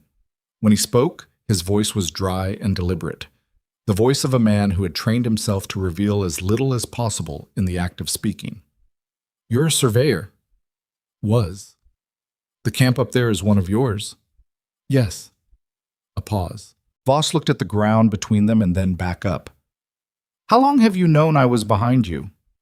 "I spotted you in the alley in Blackwater Ridge the night she came into town," Silas said. "I figured out you were following us, not chasing us, on the second day of the pass." Something moved in Voss's expression. Not surprise, exactly. More like the acknowledgement of a fact he'd been testing for. "She told you about me." "She told me your name. I knew the rest from memory." Voss studied him for a moment. "The Wyoming line. The survey team." "Yes." A long silence. A hawk crossed the flat high above them, riding the morning thermals, and neither man watched it go. "I'm not going to stop her," Voss said. He said it quietly, without drama, the way you say something you've decided some time ago and are now simply making official. "I want you to know that." Silas waited. "I've been working for Blackwell for 4 years, Voss said. "I know what he is. I knew what he was inside the first year." He looked at the rock face on the western edge of the flat, his jaw tightening once before releasing. "There was a family, the Corbus family. He had me deliver the removal notice." He stopped, looked back at Silas. "The youngest boy, 16 years old, he came out of the barn with a hunting rifle. He wasn't going to shoot anyone. He was 16, and it was his family's land, and he was scared and angry, and he came out of the barn with a rifle." Another stop. Longer. "The men Blackwell sent with me didn't wait to find out what the boy was going to do." The flat was very quiet. "I did nothing," Voss said. "I stood there and I did nothing, and the boy died, and I rode away with the rest of them, and I kept working for Blackwell because I'd convinced myself there was nothing to be done about it." He looked at Silas with an expression that had nothing to hide in it, which was the most unsettling thing about it. "I've been trying to convince myself of that for 2 years."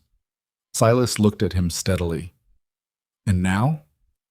And now there's a woman with a stack of documents and a small boy who doesn't know why they're running, and the man who signs my wages wants her dead before she gets to Helena. He said this simply. He hasn't said it in those words. He's said detained. He's said intercepted. But I've worked for Victor Blackwell for 4 years, and I know what his words mean when they're separated from what he intends. So you've been following us to make sure nobody else could. Voss looked at him. There are 2 other men on this. One works the northern route, one works the valley road. Blackwell sent 3 of us because he wasn't sure which way you'd go. A pause. The other 2 don't have your route. They're watching the obvious approaches. They'll hold those positions for another 2 days and then report back. And then? And then Blackwell sends more men and they stop being careful about how they do it, Voss said flatly. You have a window, smaller than you think. Silas stood up from the boulder. He and Voss were roughly the same height. She needs a witness, he said. Someone who can speak to the fraud from the inside. Someone who isn't her. Voss went still. You were there when the Corbus boy died, Silas said. You were Blackwell's man on the ground for 4 years. You know the operations, the names, the sequence of orders. He held Voss's gaze. A witness like that, alongside her documents and my survey records, isn't a case that can be dismantled by character attacks on a runaway woman. It's a case that can get a witness killed, Voss said. Yes, Silas said. It is. The hawk was gone. The flat was pale and still in the morning light, and the cold off the peaks had begun to soften at the edges as the sun climbed. Voss looked at the ground for a long time. When he looked up, his face had the quality of a man who has just confirmed something he already knew, something that was always going to arrive and that he'd been walking toward without admitting it. I have something else, he said, something she doesn't know about. Silas waited. Before I came out here, before the tracking work, Blackwell used me for document work. Courier runs. I carried papers between his office and the filing clerk in the land office. He reached inside his coat and withdrew a folded document, thick paper, worn at the creases from being folded and refolded many times. 4 years ago, before any of the fraudulent claims were filed, he had a single original document drawn up. Everything else traces back to it. All the subsequent filings, all the forged deeds, every fraudulent transfer. This is the original. His signature, the land agent's signature, the bribed judge's seal. He held it without extending it. He thinks it was destroyed. I was supposed to destroy it. He paused. I didn't. Silas looked at the document and then at Voss. Why did you keep it? Because I was 19 years old when I started working for men like Blackwell. And I've been working for men like Blackwell ever since. And somewhere in the middle of all of it, I decided that when the time came to stop, I wanted to have something worth stopping for. He finally extended the document. This is it. Silas took it carefully, unfolded it, read enough of it to understand what it was. A grant document for the initial parcel, the one that served as the legal anchor for everything that followed, signed by Blackwell, and dated 4 years prior, with a judge's seal that Silas recognized as belonging to a man who had been removed from the bench 18 months ago under circumstances that had never been fully explained publicly. He refolded it. She needs to see this, he said. I know, and you need to be the one to give it to her. Voss was quiet for a moment. She's not going to welcome me. No, Silas said. She's not. They walked back up the south approach together without speaking, and Silas thought about the particular strange arithmetic of the situation. The hired man who hadn't stopped them, who'd carried for 4 years the document that could undo everything, who'd stood at a gate and walked away when he could have knocked and ended it. People were not simple. He'd known that before Clara died, and the years since had not simplified them further. A man could do a terrible thing, stand by while a boy was shot, and carry it without letting it consume the other things he was. Whether that made him redeemable was a question Silas didn't feel positioned to answer, but it made him useful, which right now was what mattered. Evelyn was standing at the edge of the camp when they came up the trail. She registered Voss immediately, the way a prey animal registers a predator, a full-body attention that was not quite fear but was not removed from it either. Henry looked up from the horses and went very still, one hand resting on the gray's neck. It's all right, Silas said. She looked at him, then at Voss. then back at Silas, and her expression asked a question that didn't have a short answer. "His name is Garrett Voss," Silas said, though she already knew that. "He has something you need to hear." Voss stopped 6 feet from her and took off his hat, which was not a gesture Silas had expected from him. He held it at his side and looked at Evelyn directly. "Mrs. Cross," he said, I was hired to track you. I want you to know that I'm not going to do that job." Evelyn's voice was very controlled. "That's a large statement from a man who was standing at my door 3 mornings ago." "Yes, ma'am," Voss said, "it is. You work for the man who stole my mother's land, the man whose people killed a 16-year-old boy." "I do." He didn't look away. "I was there when the boy died. I didn't stop it." He said this without seeking anything from her. No absolution, no softening of her expression. He said it the way you say something you've decided has to be said, regardless of what it costs you. "I'm not here asking you to think well of me. I'm here because I have something that belongs to your case." He took the folded document from inside his coat and held it toward her. She didn't take it immediately. She looked at it, then at him, then at Silas. "It's real," Silas said. "I looked at it. It's the original grant document, the one everything else traces back to. Blackwell's signature, the judge's seal, dated 4 years ago. It predates every fraudulent filing by a clear margin." She took it from Voss's hand, opened it, read it, and Silas watched her read it, watched her eyes move across the page, watched her stop at the signature, at the seal, watched something shift in her face that she didn't try to manage this time. Not relief, not triumph. Something more complicated and more honest than either of those. She looked up at Voss. "You were supposed to destroy this." "Yes." "And you kept it for 4 years." "Yes." "Why now?" she said. "Why not a year ago, 2 years ago? Why not before the Corbus boy?" "Because I didn't have enough," Voss said, and his voice had something rough in it now. "Or I told myself I didn't, because Blackwell is powerful and careful, and I was afraid, because—" He stopped. His jaw tightened. "There's no answer I can give you that doesn't sound like an excuse, Mrs. Cross. I know that." She folded the document carefully and held it against her chest alongside the rest of the evidence, against her jacket, the same place she'd been carrying everything all along. She didn't say anything to Voss. She looked at him for a long moment with an expression that was not forgiving and not condemning, something more pragmatic than either, the look of a woman who has no energy left for the luxury of simple reactions. "Can you testify to this document's authenticity?" she said. "In front of a federal commissioner?" Voss looked at her steadily. "Yes." "And to what you witnessed in the Corbus removal?" A pause. Shorter than it might have been. "Yes." "Then come with us," she said. She turned back to camp and started packing her bedroll with the efficient movements of someone who had made a decision and was now executing it without revisiting the deliberation. "And don't walk behind me. I want to see where you are." Voss looked at Silas. Silas lifted one shoulder slightly. "That's who she is." Voss put his hat back on and moved to help with the camp and didn't say another word about it.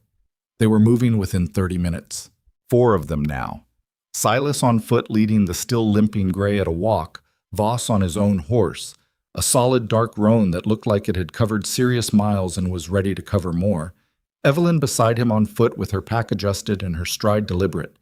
Henry on the bay ahead of them all, navigating the trail with the calm competence of a boy who had been told he was doing well and had taken the information seriously. The conversation, when it came, was stilted at first. Voss spoke to Silas more than to Evelyn, offering what he knew about the 2 other men Blackwell had sent, their names, their last known positions, their likely behavior over the next 48 hours. Silas passed relevant information to Evelyn without making it feel like a relay, just talking as they walked, the way you do when you're covering ground together, and talking is what fills the miles. Henry, after a long while, pulled the bay back until he was walking beside Voss's roan, and looked up at him. "Are you the man who was following us?" he asked.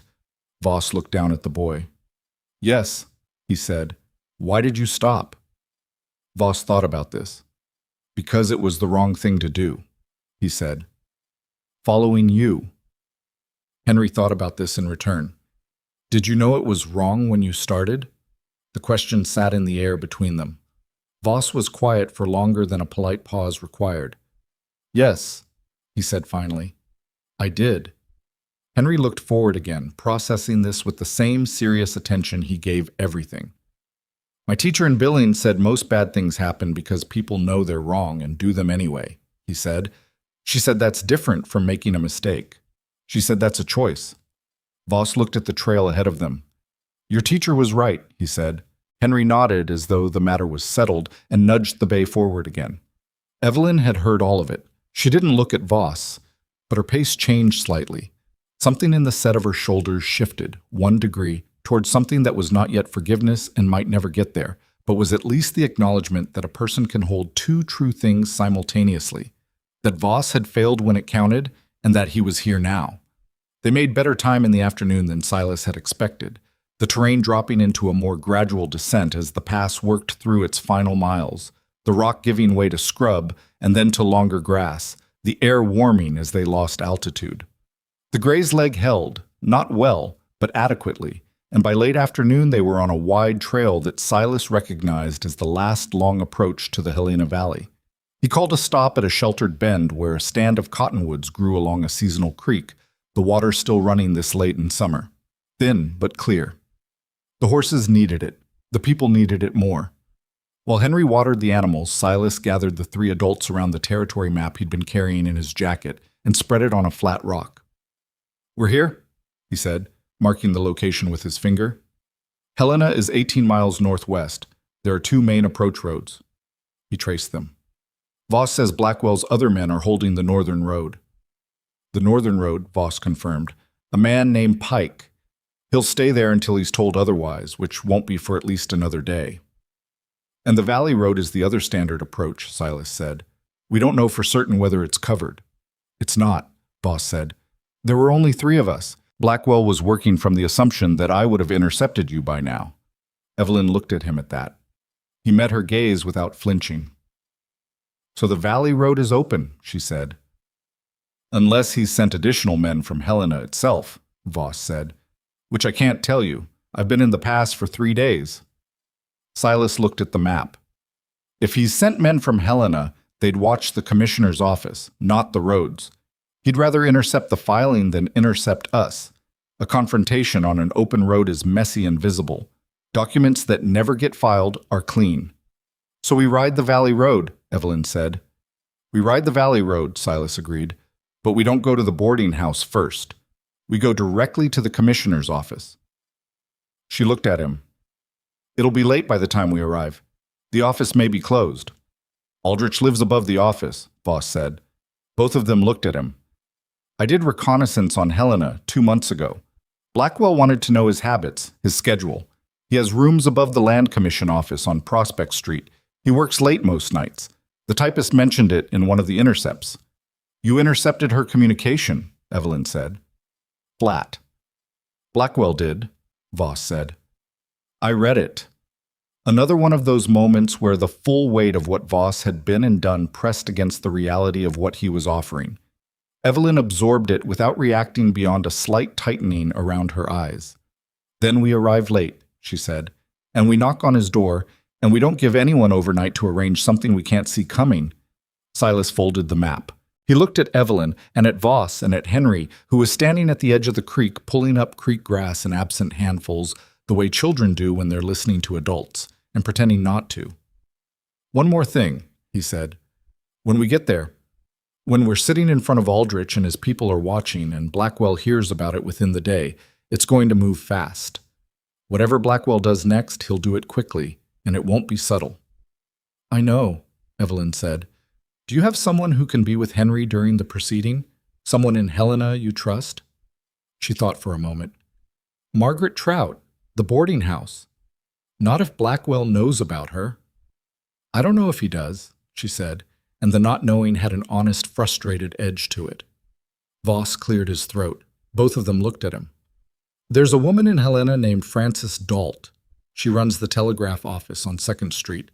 She has no connection to Blackwell's operation. I checked her specifically because I check everyone. She's 53 years old, and she has a reputation in that city for being stubborn, is the word people use. A pause. The kind of stubborn that means she doesn't open her door for men she doesn't know and doesn't take money to do things she's decided she won't do.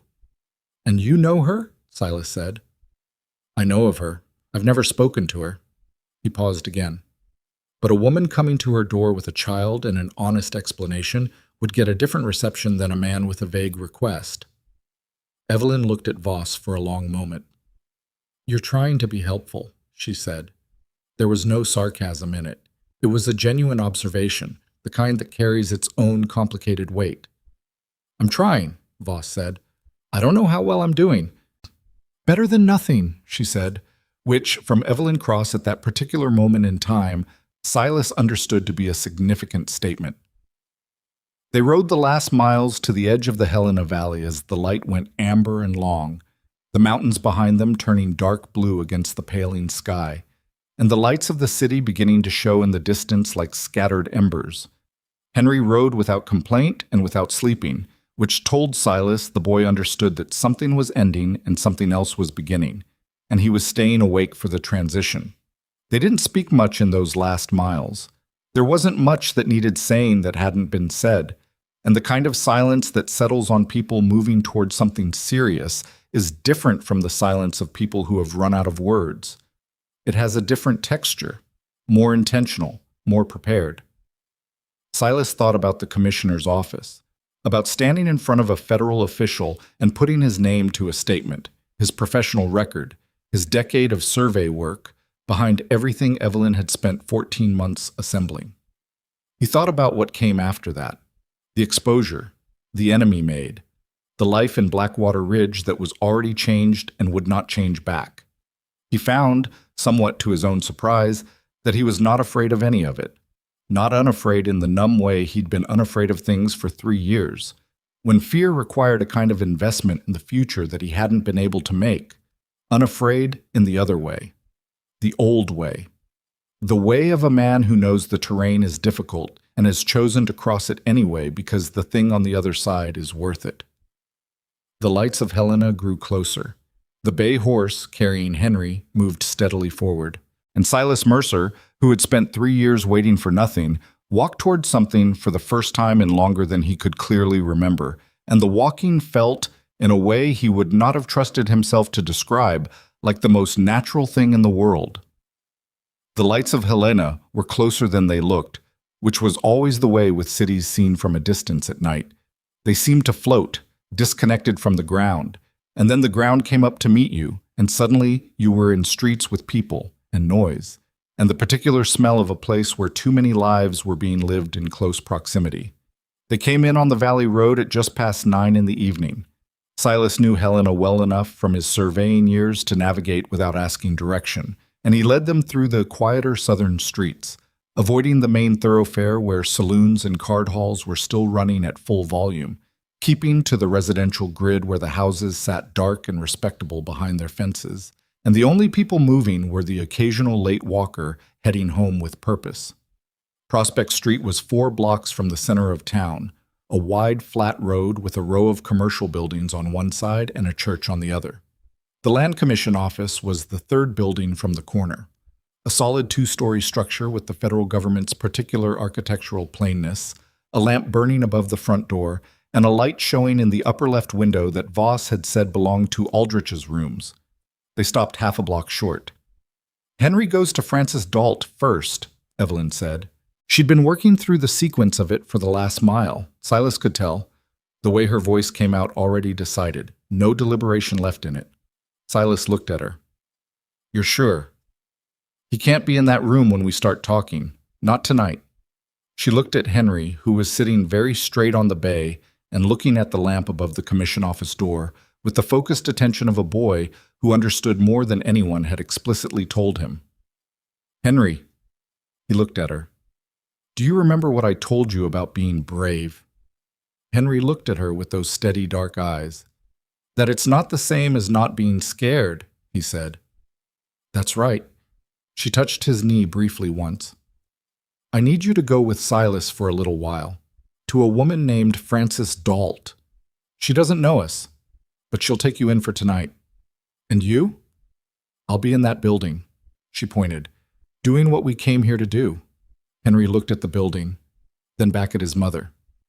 And then it'll be over? He said. Not plaintively. He asked it the way he asked everything, as a request for accurate information. Not all at once, Evelyn said, but the most important part, yes. He nodded, looked at Silas. All right, he said. Silas walked the bay to the telegraph office on 2nd Street with Henry in the saddle and his hand on the bridle, moving quietly through the side streets. The telegraph office was dark at the front, but there was a light in the residence attached to the back, visible through a narrow alley. He knocked on the residence door. The woman who answered was compact and gray-haired and looked at Silas with an expression that started at suspicion and didn't immediately move anywhere else. She held a lamp at chest height, and her other hand was out of view behind the doorframe, which Silas noted. Mrs. Dalt, he said, my name is Silas Mercer. I was a federal land surveyor in this territory for 10 years. The boy in the saddle is Henry Cross. His mother is at the Land Commission office right now presenting evidence of a major fraud to Commissioner Aldrich, and she needs someone reliable to watch her son for tonight. Frances Dalt looked at Henry. Henry looked back at her without attempting to appear smaller or more appealing than he was, which was either instinct or strategy, and was probably both. You're the surveyor who mapped the Gallatin County section, she said to Silas. He blinked. Yes. My brother lost his homestead in a fraudulent transfer 2 years ago, she said. That property was in the Gallatin section. She looked at Henry again. Get down off that horse, she said to him. You look half-starved. Henry got down. She fed him at her kitchen table, bread and cold chicken and a glass of buttermilk, and Henry ate it with the same careful gratitude he brought to all food, and Silas stood in the doorway long enough to know the boy was safe, and then he went back to Prospect Street. Evelyn and Voss were already inside. He knew it from the lamp moving in the upper window, a shadow crossing it, then another. He pushed through the front door of the commission office, which was unlocked, and followed the sound of voices up the narrow staircase to the rooms above. The room he walked into was not large. A desk dominated the center of it, covered in papers, with a man behind it who was somewhere in his 50s, broad-shouldered and going gray, in shirt sleeves and suspenders, with the look of a man who had been interrupted at work and had not yet decided how he felt about that. This was Robert Aldrich.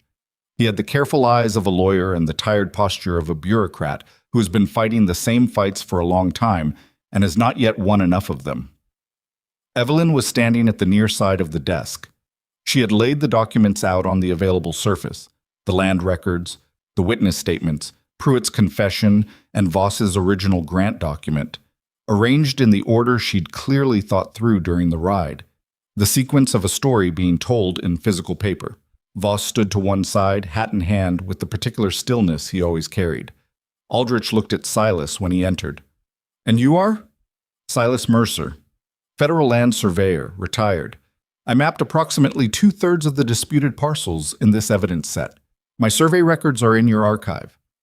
Aldrich looked at the three of them, Evelyn, Voss, Silas, with the evaluating slowness of a man who has been presented with surprises before and has learned to let them settle before reacting. Then he looked down at the documents on his desk. Show me the original grant document first, he said. Evelyn pointed to it. He picked it up and read it without rushing, his face giving nothing away. He set it down and read the next document, and then the next. No one spoke while he read. The lamp on the desk burned steadily. Somewhere in the city outside, a dog barked and stopped. The clock on the wall behind Aldrich marked the quarter hour with a single soft sound. When he finished reading, he sat back in his chair and looked at the ceiling for a moment, the way a man looks when he is reorganizing information internally, and then he looked at Evelyn. Mrs. Cross, he said. The man who signed these confessions, Dale Pruitt, can he be produced? He's in Idaho, Garnet Falls. He confirmed willingness to testify with protection in a letter I can provide. Aldrich looked at Voss. And you're the individual who retained the original grant document? Yes, sir. And you're prepared to testify to its chain of custody, to having carried it yourself from Blackwell's office? Yes, sir. Aldrich was quiet for a moment. He picked up a pencil from his desk and turned it in his fingers once and set it down. Victor Blackwell is going to bring 4 lawyers into this room, he said. He's going to claim the documents are forgeries, that the witnesses are motivated by personal grievance, and that Mrs. Cross is engaged in a campaign of harassment against her former employer and the man who employs her estranged husband. He looked at Evelyn directly. He's going to make the first 48 hours of this proceeding as unpleasant as possible for you personally. I know, Evelyn said. He will dig into your marriage, into your finances, into any decision you've made in the last 5 years that can be made to look impulsive or desperate. I know, she said again. Same tone, same steadiness. Aldrich looked at her for a long moment. Why? He said. Not as a challenge, as a genuine question. You've been running for 14 months. You could have left the territory. You could have started over somewhere he'd never find you. Evelyn looked at the documents laid out on his desk. 11 families, she said. A boy 16 years old who died for a piece of land his family had worked for 18 years. My mother, who didn't die of fever or bad luck, she died because something was taken from her that she'd built her whole life on, and nobody did anything about it. She looked up at Aldrich. I have a son. He's 6 years old, and he's sitting in a stranger's kitchen right now eating bread and drinking buttermilk because I dragged him through 3 days in the mountains to get to this desk. She paused. I want him to live in a territory where powerful men can't just take what they want because they've calculated that nobody will stop them. That's why. Aldrich held her gaze. Then he opened the top drawer of his desk and withdrew a printed form. I'm opening a formal proceeding tonight, he said, which means it becomes public record and cannot be withdrawn without my explicit authorization.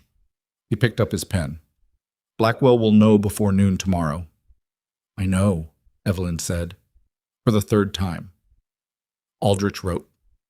The pen scratched across the paper in the lamplight, and the 3 of them stood there and watched the formal machinery of justice begin to move, slow and imperfect, and full of gaps through which things fell and always would, but moving, which was the part that mattered. What followed was not clean. Nothing in the weeks that came after was clean, and anyone who has ever watched a legal proceeding dismantle a powerful man's carefully constructed empire would tell you the same. It is not like a lock being opened. It is more like watching a wall come down brick by brick in the rain, slow and dirty and prone to unexpected collapses in the wrong places. Blackwell's lawyers arrived the following morning, 4 of them, exactly as Aldrich had predicted, with a counterfiling that attempted to reframe the entire case as a domestic dispute that had been criminally inflated. They were good lawyers. They were expensive lawyers. They attacked the chain of custody on the land records, challenged the notarization of the witness statements, and filed a separate motion claiming Garrett Voss was an unstable character who had fabricated his testimony out of spite after being dismissed from Blackwell's employment. Voss had not been dismissed. He had not told Blackwell anything yet. But the motion had the effect Blackwell intended. It forced the proceeding to address Voss's credibility before it could address the substance of his testimony, which cost 2 days. Evelyn sat through all of it. She sat in the chair designated for the complainant in Aldrich's formal hearing room, which was small and overheated and smelled of old paper, and she listened to men in good suits talk about her in the 3rd person. Her motivations, her character, the state of her marriage, the quality of her judgment, and she held herself together with the same structural determination she'd carried through 14 months of running, and she did not break. Silas sat behind her and watched her not break, and thought about what it cost her, and thought about all the people who never had to know what it cost because she didn't show them, and he understood for the first time, sitting in that overheated room, that courage was not the absence of the weight. It was carrying the weight without letting it show in your face, day after day, until the thing you were fighting for was finally real enough to put down and rest. On the 3rd day, Aldrich called Silas to give his survey testimony. Silas sat in the witness chair and answered questions for 2 hours. He was not a polished speaker. He was direct and sometimes blunt, and once corrected one of Blackwell's lawyers on a point of land survey terminology with a brevity that made the room go slightly awkward. But he knew what he was talking about in the way that only a man who has spent 10 years walking land with measuring equipment genuinely knows it, and that knowledge had a texture to it that was different from prepared testimony, that could not be faked or cross-examined away. He described each parcel. He described the original boundary markers he had personally set. He described the physical evidence, the survey posts, the tree marks, the creek bed measurements. That directly contradicted Blackwell's filed claims. He described the dates, the map references, the federal archive numbers where his original survey records could be verified. Blackwell's lead lawyer tried 4 different approaches to undermine the testimony and abandoned each one when it became clear that Silas knew more about the land in question than any counterargument could account for. When it was over, Silas walked back to his seat behind Evelyn and sat down and said nothing because there was nothing to say. He'd done what he came to do. The rest was not his to control. On the 5th day, a letter arrived from Garnet Falls, Idaho. Dale Pruitt had agreed to travel to Helena under federal protection to testify in person. He would arrive within the week. The letter was brief and plainly written and carried the quality of a man who has been waiting for the moment when the decision he'd already made in his mind finally had somewhere to go. Blackwell's lawyers requested a continuance when Pruitt's letter was entered into the record. Aldrich denied it. Blackwell himself appeared on the 6th day. He came with 6 men and a lawyer on each side, and he walked into the hearing room like a man who owned it because he had spent a long time owning every room he walked into. He was in his mid-60s, heavy in the shoulders, with white hair and the kind of face that might once have been handsome and had settled into a permanent expression of mild disdain, as though the world consistently offered less than it owed him. He looked at Evelyn when he came in. She looked back at him. He sat on the respondent's side and folded his hands on the table and didn't look at her again, which was, Silas thought, its own kind of tell, the deliberate not looking of a man who is more unsettled by something than he intends to show. Blackwell's testimony was authoritative and detailed and almost entirely false. He delivered it with the ease of a man who had told these particular lies for 4 years and had long since stopped experiencing any friction between them and the truth. He described Evelyn Cross as a troubled woman whose estrangement from her husband had progressed into a campaign of harassment. He described the original grant document as a forgery produced by a disgruntled former employee. He described the 11 families not at all, because there was no version of their mention that helped him. When Aldrich began this cross-examination, which under the federal proceeding format he was permitted to conduct himself, he started with the original grant document and asked Blackwell to explain the judge's seal, which belonged to a man who had been removed from the bench for corruption, and how a legitimate document bore the seal of an illegitimate judicial officer. The room was quiet enough to hear the clock. Blackwell's lawyer objected. Aldrich sustained nothing. Blackwell said the seal was standard for the period. Aldrich showed him the date. The exchange that followed was not dramatic in the way of courtroom scenes in dime novels. Nobody shouted. Nobody produced a surprise witness through a locked door. What happened was slower and more inexorable. Aldrich walking Blackwell through the chain of documents with the patient thoroughness of a man who had spent 12 years handling exactly this kind of fraud, asking questions whose answers Blackwell could not give without contradicting himself, until the contradictions accumulated into something that could not be talked around or reframed or made to look like anything other than what it was. On the 8th day of the proceeding, Commissioner Aldrich ruled. He ruled against Victor Blackwell on all primary counts. He referred the criminal fraud elements to the federal prosecutor's office. He issued an immediate order freezing all land transfers made under the fraudulent filings and initiated the process of returning each of the 11 documented parcels to their original owners or their surviving families. It was not a perfect ruling. There were elements that Aldrich acknowledged required further proceeding, aspects of the criminal case that would take longer than anyone wanted, the inevitable slow grinding of official machinery working through what 14 months of a single woman's determination had placed in front of it. But it was real. Silas was sitting next to Evelyn when Aldrich read the ruling, and he felt her take a single long, slow breath when the words became clear. Not a breath of relief, not quite, but the breath of a person who has been holding themselves in a particular way for a very long time and has just received permission to hold themselves differently. She didn't cry. He hadn't expected her to. She looked at the table in front of her for a moment, and then she looked at Silas, and what was in her face was something he didn't have a precise word for. The face of someone who has done an enormous thing and is only now, with it finished, understanding the full weight of what it cost them. He held her gaze and didn't look away, and that was enough. Henry was waiting outside the commission building. Francis Dalt had brought him. the two of them standing on the steps in the late afternoon light. Frances with her hands folded and her expression containing the careful neutrality of a woman who didn't know what had happened inside but was prepared for any outcome.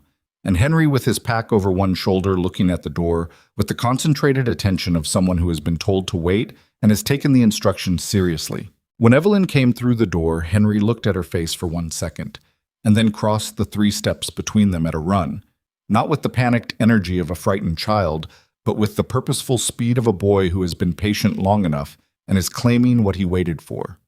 She caught him and held him, and he put his arms around her neck and said nothing at all, which was the clearest thing he'd said all week. Silas stood on the steps and looked at the two of them and then at the city around them. The ordinary evening life of Helena proceeding in every direction, people coming home, shop windows going dark, a wagon turning a corner at the far end of the street. He thought about Blackwater Ridge, 200 miles south. He thought about a cabin on a northeast ridge with an empty second room. Frances Dalt came to stand beside him. She was looking at Evelyn and Henry. "Did it go well?" she said. "Well enough," Silas said. She nodded. "My brother will want to know," she said, "about his land. He'll be contacted through the commissioner's office. The order was issued today." She was quiet for a moment. 2 years he's been living in one room in a boarding house in Great Falls," she said. Not bitterly, just placing the fact where it belonged. "He's 61 years old and he's been living in one room." Silas didn't say anything. There was nothing useful to say to that. "Well," Frances said. "Good then." She went back inside to retrieve something she'd left, and Silas stood on the steps alone for a moment, and Garrett Voss appeared at the bottom of the steps from wherever he'd been standing during the ruling, off to one side, not part of the inner circle, which was appropriate and which he seemed to understand. He came up 2 steps and stopped. He looked older than he had 4 days ago, which was what a week of doing the right thing after 4 years of doing the wrong one sometimes did to a person. "What are you going to do?" Silas said. Voss looked at his hands for a moment. "The federal prosecutor is going to want my testimony in the criminal case," he said. "After that," he stopped, looked out at the street. "I don't know. I've been doing this kind of work since I was 19. I don't know what else there is." "There's other work," Silas said, "if a man's willing to start from somewhere he hasn't been before." Voss looked at him. "Is that what you're doing?" Silas looked at Evelyn and Henry still on the steps below. Henry now talking with some animation about something Frances Dalt had said, Evelyn listening with the particular quality of attention she gave her son, fully present, not performing it. "I think so," Silas said. "I'm still working out the details." Voss almost smiled. It didn't quite arrive, but it came close enough that the intent was clear. He put his hat on and walked down the steps and turned toward the part of the city where the federal prosecutor's office was. Silas watched him go. He thought about something he'd understood in the last 8 days. Sitting in that small, overheated hearing room, watching Evelyn Cross refuse to break under the systematic effort of powerful men to reduce her to the smallest possible version of herself. It was not a comfortable thing to understand. It had to do with the years he'd spent on the ridge, the door he'd stopped answering, the particular story he'd been telling himself about what he was and what he wasn't capable of anymore. The story was that grief had taken something permanent from him, that the surveyor who'd walked 10 years of federal territory and built camp stations no one else knew about and read the land the way other men read print, that man had been connected to Clara and Nora, and when they were gone, he was gone too, in the ways that mattered. But a person is not a fixed thing. He had learned that again, the hard way, the only way it actually goes in, not from being told it, not from deciding to believe it, but from walking 18 miles through a mountain pass with a lame horse, and a woman who refused to quit, and a boy who held on to a saddle horn for information rather than fear, and discovering that you were still capable of things you'd told yourself were finished. Grief takes, but it doesn't take everything. The world puts something back in the empty space if you leave the door open long enough to let it. He'd stopped answering the door. He'd started again. 2 weeks after the ruling, the first of the 11 families returned to their land. It was the Hensley family, Margaret Hensley's son, a man in his early 40s named Thomas, who had been farming rented land 20 miles south ever since the removal. He returned on a Tuesday morning with his wife and his two sons in a wagon of equipment, and he walked the fence line of his property with a slowness that had nothing to do with age. He was reading the land, making sure it was still his in the way he remembered it, in the way you can only know land that you've worked with your own hands. Silas heard about it from the woman at the Helena land office who was processing the return paperwork. Harriet Polk, who turned out to be exactly what he'd described her as, a woman who had been doing her job exactly as written for 20 years, and who processed every one of the 11 land returns with a thoroughness that would have slowed a lesser person, but that she seemed to find straightforward. He was still in Helena for another month, providing additional survey testimony in the criminal proceeding against Blackwell. It was not comfortable work. Blackwell's lawyers were relentless and occasionally personal in ways that Silas absorbed without visible reaction, which was the only available approach. But it was necessary work, and he had never in his life confused necessary with comfortable. Evelyn stayed too. She had her own testimony to give multiple times, and each time she gave it, she was a little more settled in the telling of it. Not because it became easier, but because it became more thoroughly hers, the story shaped by repetition into something solid that couldn't be moved by pressure or reframing. They lived in Helena in those weeks as neighbors, rather than as whatever they'd been on the road, she and Henry at Margaret Trout's boarding house, which turned out to be run by a woman who had not, as it happened, been on Blackwell's radar at all, and Silas in a rented room 2 streets over. They ate supper together most evenings, the 3 of them, sometimes Francis Dalt joining them, sometimes not. Henry made friends with the children in the block around the boarding house with the same methodical openness he brought to everything, and his serious face began appearing more frequently in its other configuration. Animated, laughing, moving at full child speed through the boarding house yard in a way that told Silas, the 6-year-old, had been in storage for a long time and was finally getting to come out. Victor Blackwell was indicted on 12 counts of land fraud, 2 counts of conspiracy, and 1 count of criminal conspiracy in connection with the death of the Corbus boy. His bail was denied. His lawyers filed motions. The wheels turned. He did not send men after anyone. He was running out of men who would come. One evening in late September, when the temperature had dropped enough to put a real edge in the air, and the leaves on the cottonwoods along the creek had gone the particular orange gold of early Montana fall, Evelyn and Silas sat on the steps of the boarding house after Henry had gone to bed, and she said, "I've been thinking about Blackwater Ridge." He looked at her. "What about it?" "It's been 2 months. Your cabin is sitting empty." "It is." She looked at the street. "I've been thinking about where Henry should go to school. There's a schoolhouse in Blackwater Ridge. The teacher there, I asked about her.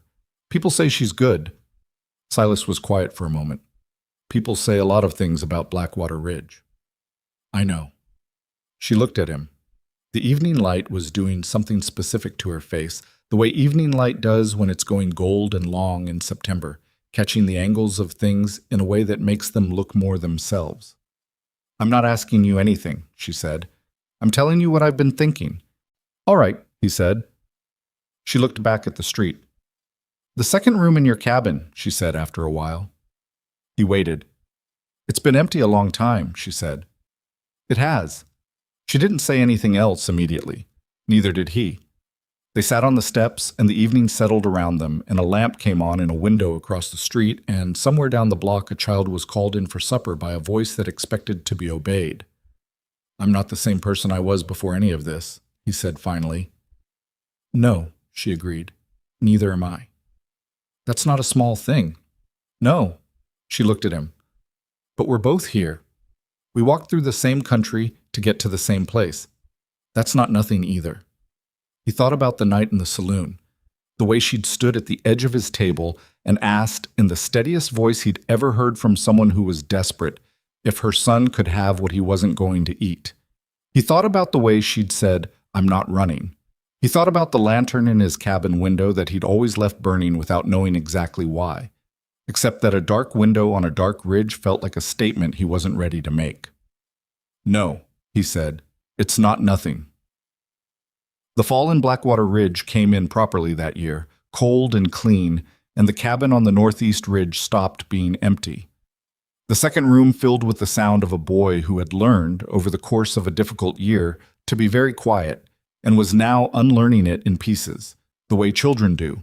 Gradually, then all at once, noise arriving like something that had been waiting behind a closed door.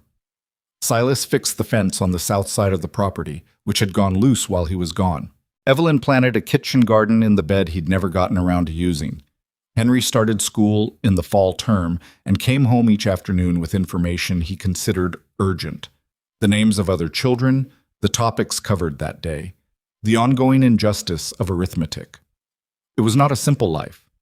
It was not a life that had resolved itself into uncomplicated happiness, because that is not a thing that exists outside of stories designed to comfort people who haven't suffered yet. Silas still thought about Clara most mornings. Evelyn still had proceedings to attend and testimony to provide, and the long administrative aftermath of dismantling a 4-year fraud. The criminal case against Blackwell would take another 1.5 years to reach its conclusion. Garrett Voss testified and disappeared into Idaho, and no one heard much of him again, which was its own kind of resolution. But there was something in the cabin that hadn't been there before, and it wasn't something Silas could name with precision or would have tried to. It was present the same way the seep of water in the rock face of the survey camp was present. Not dramatic, not abundant, but consistent, there when you needed it. He thought one evening in early November, watching Henry fall asleep over his arithmetic at the table while Evelyn sat across from him reading a letter from the federal prosecutor's office, that there was a thing he had believed for 3 years that had turned out not to be true. He had believed that the person he was before, the man who walked territory and read land and chose things and moved toward things, that person was gone, departed with the 2 people he'd loved most. But the truth, as it turned out, was harder and better than that. What grief takes from you is not who you are. It takes your reasons. It takes the why of things, the forward-facing orientation of a person who believes what comes next is connected to them, that the future has their name in it somewhere. And then, if you are fortunate, and if you manage to leave the door open even when everything in you says to lock it, the world sends you something that gives the reasons back. Not the same reasons, different ones, built on what you lost rather than despite it. He had spent 3 years waiting in a corner with his back to the wall, watching the door. He had not known he was waiting for anything. He knew now. Evelyn looked up from the letter. She looked at Silas across the table and at Henry asleep over his arithmetic, and something in her face went simple and quiet in a way it had not gone in all the months he had known her, not guarded, not calculating, not holding itself together against pressure. Just present, just here. "He's going to fall off the chair," she said about Henry. "He'll catch himself," Silas said. She looked at him. "You don't know that." "No," he agreed, "but he usually does." She almost argued with that. Then she almost smiled. Then she did smile, properly, the full version of it, and went back to her letter. Henry did not fall off the chair. Outside, the Montana November pressed down cold and clear, and the stars over the northeast ridge were the same unreasonable abundance they always were up here.